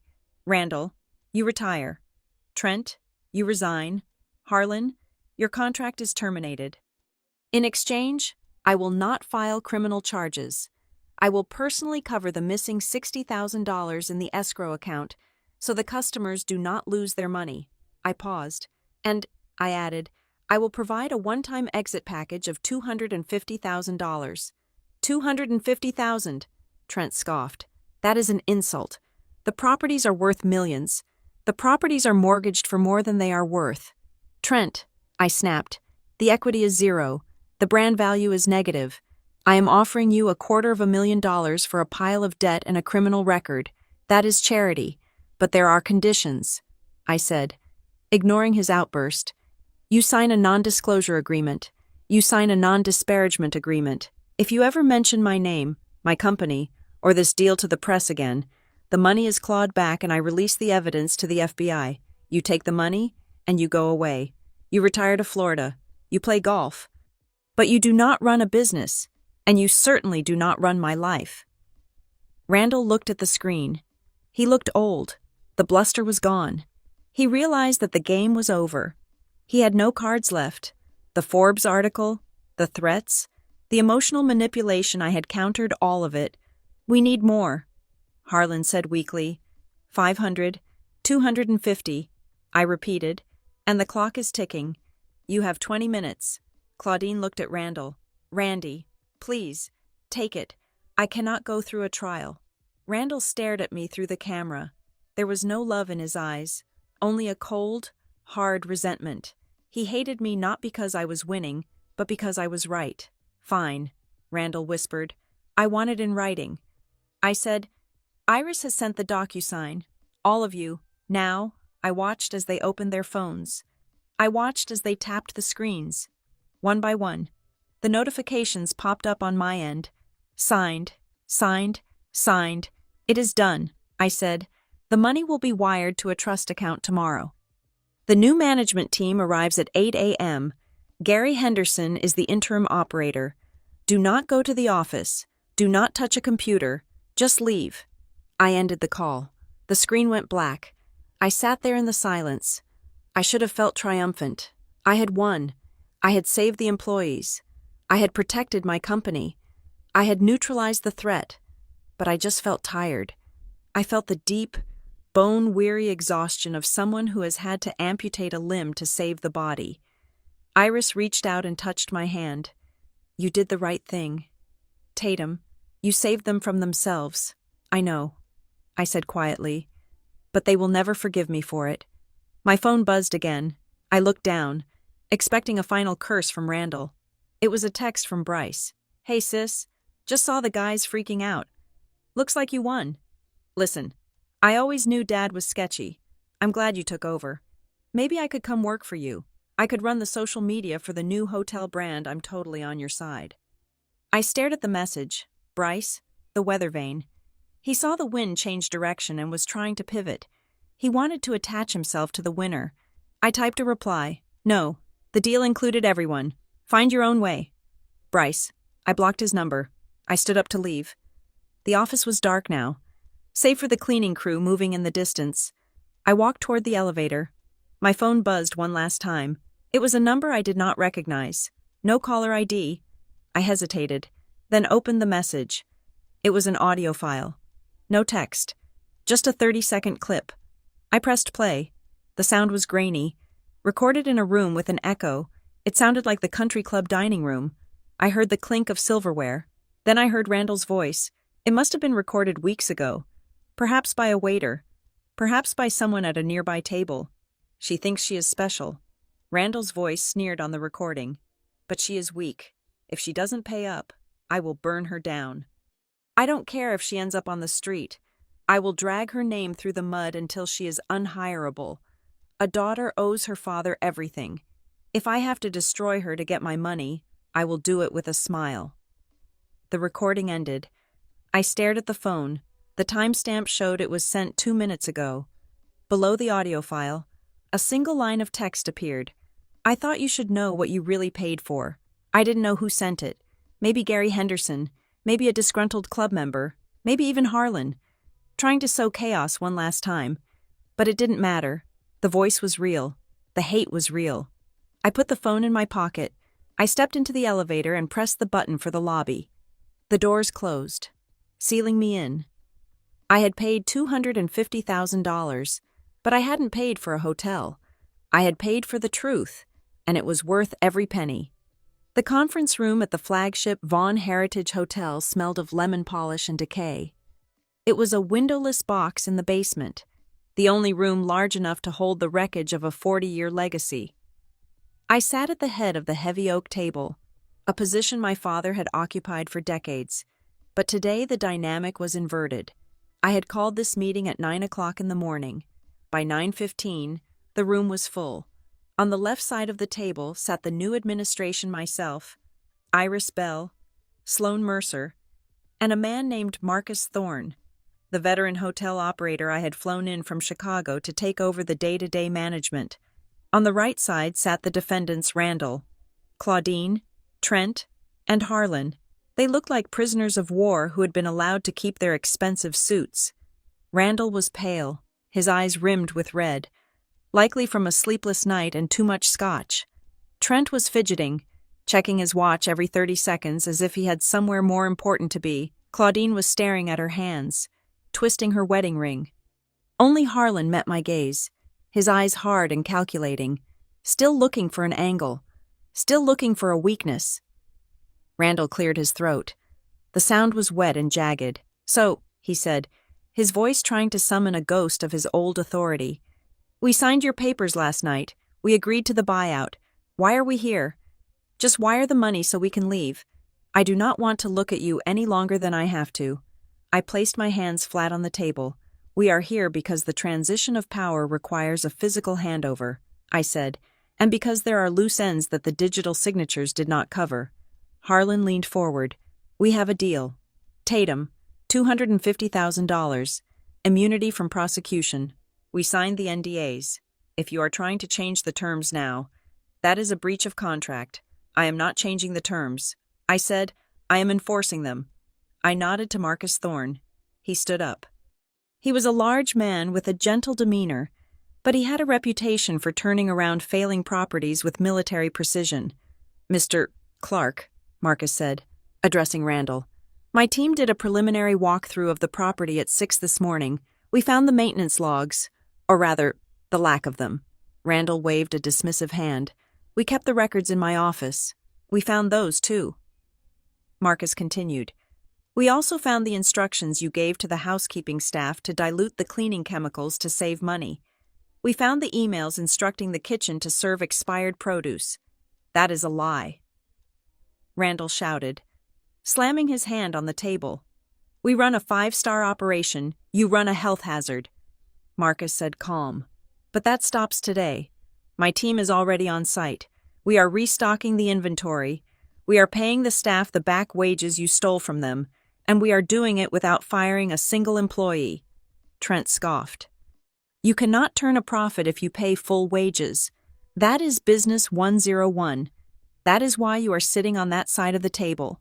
"Trent," I cut in, "because you think exploitation is a business model," Harlan interjected, his voice slick. "Look, this is all very touching. The saintly daughter saves the peasants. We get it. But we have a legal agreement. You bought the debt. You bought the equity. We are out. So unless you have a check for us, this meeting is over. In fact, I am already drafting a motion to sue for conflict of interest. You acted as both the creditor and the hostile acquirer. You used inside information, family information, to drive down the purchase price." I looked at Iris. She smiled. A sharp, dangerous expression. "I was hoping you would bring that up." "Harlan," Iris said. She opened her briefcase. It was the same motion she had used at the dinner. But this time, the document she pulled out was different. It was old. The paper was slightly yellowed. "We conducted a forensic audit of the loan documents yesterday," Iris said. "We wanted to make sure the chain of title was clean before we finalized the payout. And we found something interesting in the guarantor files from 7 years ago." She slid the paper across the table. It spun slowly and came to a stop in front of Claudine. My mother looked down. She frowned, squinting at the page. "What is this?" Claudine asked. "It looks like a loan extension. Look at the signature page." "Mrs. Clark?" Iris said. Claudine turned the page. Her eyes widened. She looked at the signature at the bottom. Then she looked at me. Then she looked at Randall. "Tatum," she whispered, "you co-signed the loan in 2018. "No, Mom," I said quietly. "I didn't." Claudine looked confused. "But your name is here. Tatum Clark, with an E. I never spell my name with an E," I said. "And in 2018, I was living in a studio apartment eating ramen. I didn't have the assets to guarantee a $10 lunch, let alone a $2 million commercial loan." The room went deadly silent. Claudine turned slowly to look at her husband. Randall was staring at the wall, his jaw tight, a vein pulsing in his temple. "Randall," Claudine asked, her voice trembling, "did you sign this?" Randall didn't answer. Harlan closed his eyes and pinched the bridge of his nose. He knew. Of course he knew. Iris spoke, her voice cutting through the tension. "This is bank fraud. Mrs. Clark, it is identity theft. Your husband forged his daughter's signature and used her social security number to secure financing. He made her liable for millions of dollars of debt without her knowledge. If the hotel had gone under 5 years ago, the bank would have come for Tatum. They would have garnished her wages. They would have destroyed her credit. She would never have been able to start Lumen Ledger." Claudine put a hand to her mouth. "Do you put her in danger? You used her. I had to." Randall exploded. He turned on Claudine, his face twisted with defensiveness. "We were going to lose the franchise license. I needed a third guarantor. It was just a signature." "Claudine, it was on paper. It didn't hurt her. She didn't even know. It didn't hurt me." I asked, my voice rising. "You gambled with my life, Dad. You bet my future on your incompetence." "I didn't think I would lose," Randall shouted back. "I thought I would turn it around. It was a temporary fix." "It is a felony," Iris snapped, "and it carries a mandatory minimum sentence of 2 years in federal prison." Trent, who had been silent, suddenly pushed his chair back. The screech of metal on tile was deafening. "I didn't know." Trent stammered. He looked at me, his eyes wide with panic. "Tate, I swear, I didn't know about this. I was just the VP of operations. I handled the vendors. Dad and Harlan handled the financing. I never saw this document." "You are throwing your father to the wolves?" Harlan asked, looking at Trent with disgust. "I am not going to jail for him," Trent yelled. "I have a fiancé. I have a life." He looked at me, pleading. "Tate, please. You know how he is. He tells us what to sign, and we sign it. I am a victim here too." I looked at my brother. The arrogance was gone, replaced by a pathetic cowardice. He was willing to bury his father to save his own skin. "Sit down, Trent," I said with disgust. I turned my attention to Bryce. He was sitting at the far end of the table, looking like he wanted to dissolve into the floor. "And you, Bryce?" I asked. "Did you know?" Bryce looked up. He looked young and scared. "I heard them talking once," Bryce mumbled. "A few years ago, Dad and Harlan, they were laughing about how the bank bought the tech genius story." He paused, then looked at Randall. "Dad told me." Bryce hesitated. "He said the Forbes article was the whistle." I froze. "The whistle." "Yeah," Bryce said, his voice barely a whisper. "When the news about your valuation came out," Dad said, "finally, the dog whistle works. Now we call her back and she pays for everything." The air left the room. A dog whistle. That was what I was to him. A dog to be summoned. An animal to be trained and commanded. He hadn't called me because he missed me. He hadn't called me because he was desperate. He had called me because he felt he owned me. And it was time to harvest the crop he had planted with a forged signature 7 years ago. Randall sat there, seething. He wasn't denying it. His silence was a confession. I reached into my pocket and pulled out my phone. "I have one more thing for the record," I said. I placed the phone on the center of the table and pressed play. The audio file I had received the night before filled the room. "She thinks she is special, but she is weak. If she doesn't pay up, I will burn her down. I don't care if she ends up on the street. I will drag her name through the mud until she is unhireable. A daughter owes her father everything. If I have to destroy her to get my money, I will do it with a smile." The recording ended. The echo of Randall's malice hung in the air, heavy and poisonous. Claudine was weeping openly now, her face buried in her hands. She finally saw the man she had been protecting for 40 years. He wasn't a misunderstood businessman. He was a predator. Randall stared at the phone. He looked up at me. There was no remorse in his eyes, only hatred. "Who sent you?" that he hissed. "It doesn't matter," I said. "What matters is that everyone in this room knows exactly who holds the keys now." I stood up. "Here is the situation," I said. "I have the forgery. I have the embezzlement records. I have the witness testimony from Bryce. And I have this recording. I picked up a folder from the table and tossed it in front of Randall. This is the exit agreement. It grants you the $250,000 we discussed. It also includes a permanent restraining order. You will never contact me again. You will never contact my company. You will never step foot on any property owned by Vaughn Heritage or Juniper Ridge. And if I don't sign Randall challenged, then Iris calls the FBI. I said, they are waiting for her call. They are very interested in the forgery case. Randall looked at the document. He looked at Harlan. Harlan shrugged. It is over. Randall, she has the royal flush. Sign the paper. Take the money. We are done. Randall picked up the pen. His hand was shaking, not with fear, but with rage. He signed his name with a violent scratch of the pen. He threw the pen across the room. It hit the wall with a crack. He stood up. He loomed over the table, glaring at me. You think you won, he said, his voice low and venomous. You think because you have the money, you are the winner, but you are empty. Tatum. You have no family. You have no home. You are no longer my daughter.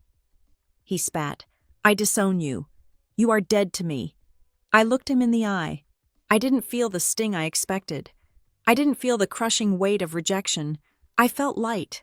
I felt like a diver cutting the weights that had been dragging him to the bottom of the ocean. I accepted that resignation a long time ago. Dad, I said softly.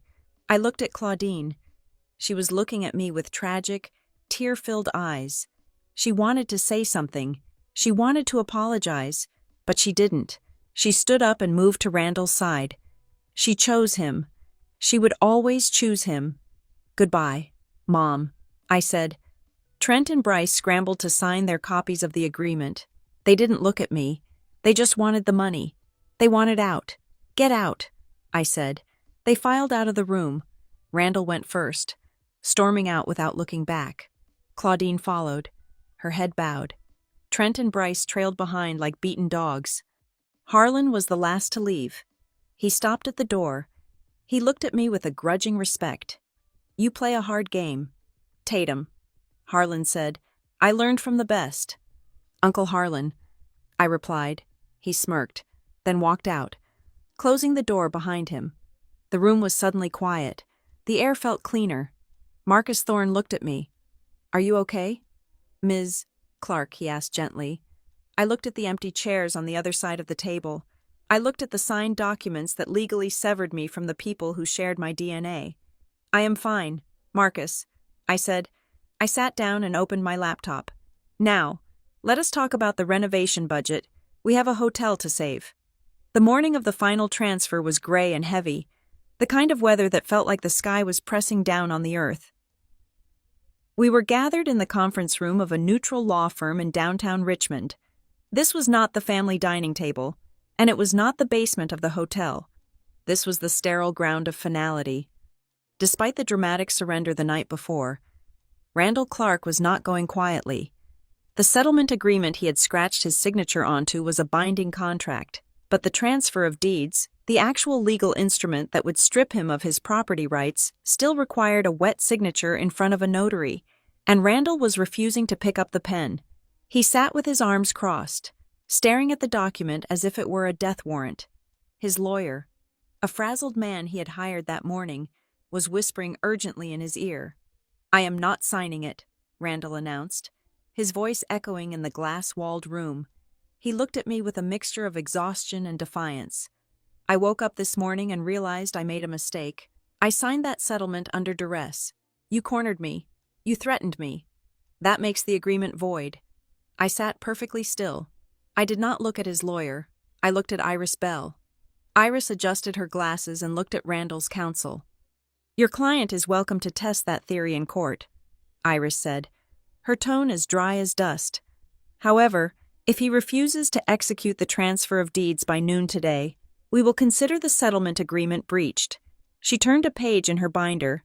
That means the offer of $250,000 is rescinded. She continued, it means we revert to the notice of default. We will proceed with an immediate foreclosure on all 6 properties. We will also file the criminal referral regarding the forged loan documents from 7 years ago and the embezzlement of the escrow funds. Randall's lawyer looked pale. Mr. Clark, if they file the criminal referral, I cannot protect you from the federal investigation. I do not care, Randall shouted. He slammed his fist onto the mahogany table. Let them file. Let them try to put me in jail. I will go to the press. I will tell them that my daughter is a predator who stole her parents' retirement. I will ruin her reputation before I spend a day in a cell. He looked at me, his eyes burning with a desperate, manic hope. You care about your precious Forbes reputation, don't you? Tatum, he sneered, you think you are untouchable, but if I go down, I am dragging your stock price down with me. I will paint you as the villain of the century. I watched him. It was pathetic. He was holding a grenade without a pin, threatening to drop it at his own feet just to singe my eyebrows. Trent was sitting next to him. My brother was sweating profusely. He was looking back and forth between the $250,000 check that was sitting on the center of the table and his father's red face. Dad, stop, Trent whispered. Shut up. Trent, Randall snapped. We are fighting this. I am not fighting this, Trent said, his voice cracking. Trent stood up. He walked around the table to where the notary was sitting. I am the vice president of operations, Trent said, his hands shaking. My signature is required on the corporate resolution to dissolve the board. He picked up the pen. Trent Randall roared. If you sign that, you are out of the will. There is nothing in the will. Dad. Trent yelled back. There is nothing left. It is all debt. I want my exit money. I want to go home. Trent signed the document. He signed it 3 times, pressing down so hard that the tip of the pen almost tore the paper. He looked at me. Can I go? Go? I said. Trent grabbed his coat and walked out of the room without looking back at his father. He was a rat. Yes, but at least he was a rat with survival instincts. That left Randall, Claudine, and Harlan. Harlan was reading the fine print of the deed. He looked up at me. You locked down the non-disparagement clause tight, Harlan observed. If we say a word, we lose the money, you lose the money, and you get sued for the return of the consulting fees you took from the stolen escrow funds, I reminded him. Harlan nodded. He respected the trap. He took the pen from the notary and signed his name with a flourish. Good game, Tatum, Harlan said. He stood up and left the room. Now it was just my parents. Claudine was crying again. It seemed to be her only setting these days. She reached across the table, her hand trembling. Tatum, please, she sobbed. Is this really how it ends? With lawyers and threats? Can't we just start over? Can't you give us a chance to make it right? We are your family. I looked at my mother. I looked at the woman who had watched me struggle for years and called it a phase. I looked at the woman who had called a reporter to accuse me of elder abuse just 48 hours ago. I gave you a chance when I invited you to the award ceremony, I said softly. I gave you a chance when I answered the phone. I gave you a chance every time I didn't expose Dad's forgery for the last 7 years. I stood up and walked to the window, looking out at the Richmond skyline. Opportunities were meant for people who grow. Mom, I said, not turning around, not for people who feed. You have had my entire life to be a mother. You chose to be a bystander. Randall was still breathing heavily. He was cornered. He had no allies left. I will still destroy you in the press. Randall muttered. Anonymous tips, leaks. I will make sure the world knows you are cold. My phone buzzed in my pocket. It was a notification I had been waiting for. I took the phone out and looked at the screen. I turned to face my father. You might want to check the news. Dad, I said. What? He snapped. Forbes just updated the article. I said. Randall frowned. He pulled his phone out of his pocket with clumsy fingers. He tapped the screen. I watched his eyes scan the headline. Tatum Clark, the founder who saved her family's legacy. He froze, read the first paragraph. I said. Randall read it, his lips moving silently. In a surprising move, fintech unicorn Tatum Clark has stepped in to restructure the debt of Vaughn Heritage Lodging. preventing a bankruptcy that would have cost dozens of local jobs. Sources confirm that Clark used personal capital to settle outstanding liens and wages, ensuring the historic business remained solvent under new management. He looked up at me, confusion warring with anger. "They are praising you," he whispered. "I sent them the documentation." I said, "I showed them the payroll records I paid. I showed them the liens I settled. I didn't tell them you were a criminal. I told them you were retiring and that I was ensuring a smooth transition." I walked back to the table and leaned down, bringing my face level with his. "I control the narrative now. Dad, I am not the villain who stole the company. I am the savior who cleaned up your mess. If you try to leak a scandal now, you won't look like a victim. You will look like a bitter, incompetent old man attacking the daughter who saved him from ruin." Randall dropped the phone. It clattered onto the table. He had lost. He had lost the business. He had lost the money. And now, he had lost the power to hurt me. "Sign the papers," I said. "Take the check, and go to Florida." Randall picked up the pen. He looked at the document for a long time. Then, with a defeated sigh that sounded like the air leaving a tire, he signed. Claudine signed next to him, her tears spotting the paper. "It is done," Iris said, gathering the documents. "The transfer is complete. Juniper Ridge Capital is the sole owner of the assets." I picked up the check for $250,000. I held it out to Randall. He took it. He didn't say thank you. He didn't look at me. He just stood up, looking smaller than I had ever seen him. "Come on." "Claudine," he muttered. They walked to the door. Claudine paused, looking back at me one last time. "We love you." "Tatum," she whispered. I looked at her. I felt a pang of sadness, but it was distant, like a memory of a pain I used to have. "I know you think you do," I said. They left. The door clicked shut. I sat down in the empty chair. The silence was absolute. Iris put a hand on my shoulder. "You okay?" "I am free," I said. We spent the rest of the afternoon handling the logistics. We met with the new management team. We set up the direct deposit for the employees. By 5 o'clock, the crisis was over. I was in the back of a town car, heading to the airport, when my phone buzzed again. It was a text from Bryce. "Hey, Tate. I saw the news. You look like a hero. Listen, I know I messed up, but I really want to learn from you. Can we grab coffee before you fly out? I can drive to the airport." I looked at the message. Bryce, still trying to find an angle, still trying to hustle his way into a room he hadn't earned the right to enter. I forwarded the text to Iris. "File this," I wrote. "Do not reply." Then, another message came through. It was from Randall. I hesitated. I had the restraining order. He shouldn't be texting me. But I knew this was the last time, the final echo. I opened it. "You won. You got the company. You got the praise. But ask yourself this. Tatum, are you happy you cut out your own blood for a business deal? Are you really abandoning your family?"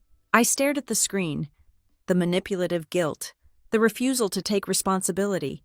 Even at the end, he was trying to plant a seed of doubt, trying to make me feel like the one who had walked away. I thought about the empty seats at the award ceremony. I thought about the forged signature. I thought about the recording where he promised to destroy me with a smile. I typed my reply. My thumb moved steadily, without a tremor. I was left behind long ago. Today I just stopped looking back. I hit send, then I blocked the number. I leaned back in the seat. I watched the Virginia landscape roll by outside the window, the trees, the old buildings, the history I was leaving behind. I picked up my phone one last time and dialed Sloan. She answered on the first ring. "Status," Sloan asked. "The deal is closed," I said. "The keys are with the new team. The checks have cleared. And the family?" Sloan asked. "Retired." I said. "Permanently." There was a pause on the line. Then I heard the smile in Sloan's voice. "So, what is the play, boss?" I looked out at the runway lights appearing in the distance. The plane that would take me back to Austin, back to my company, back to the life I had built with my own hands. "Get the engineering team ready," I said. We ship the product update tomorrow morning. I hung up the phone. I took a deep breath. The air in the car was cool and recycled. But to me, it smelled like oxygen. It smelled like the future. I was Tatum Clark. I was the founder of the year.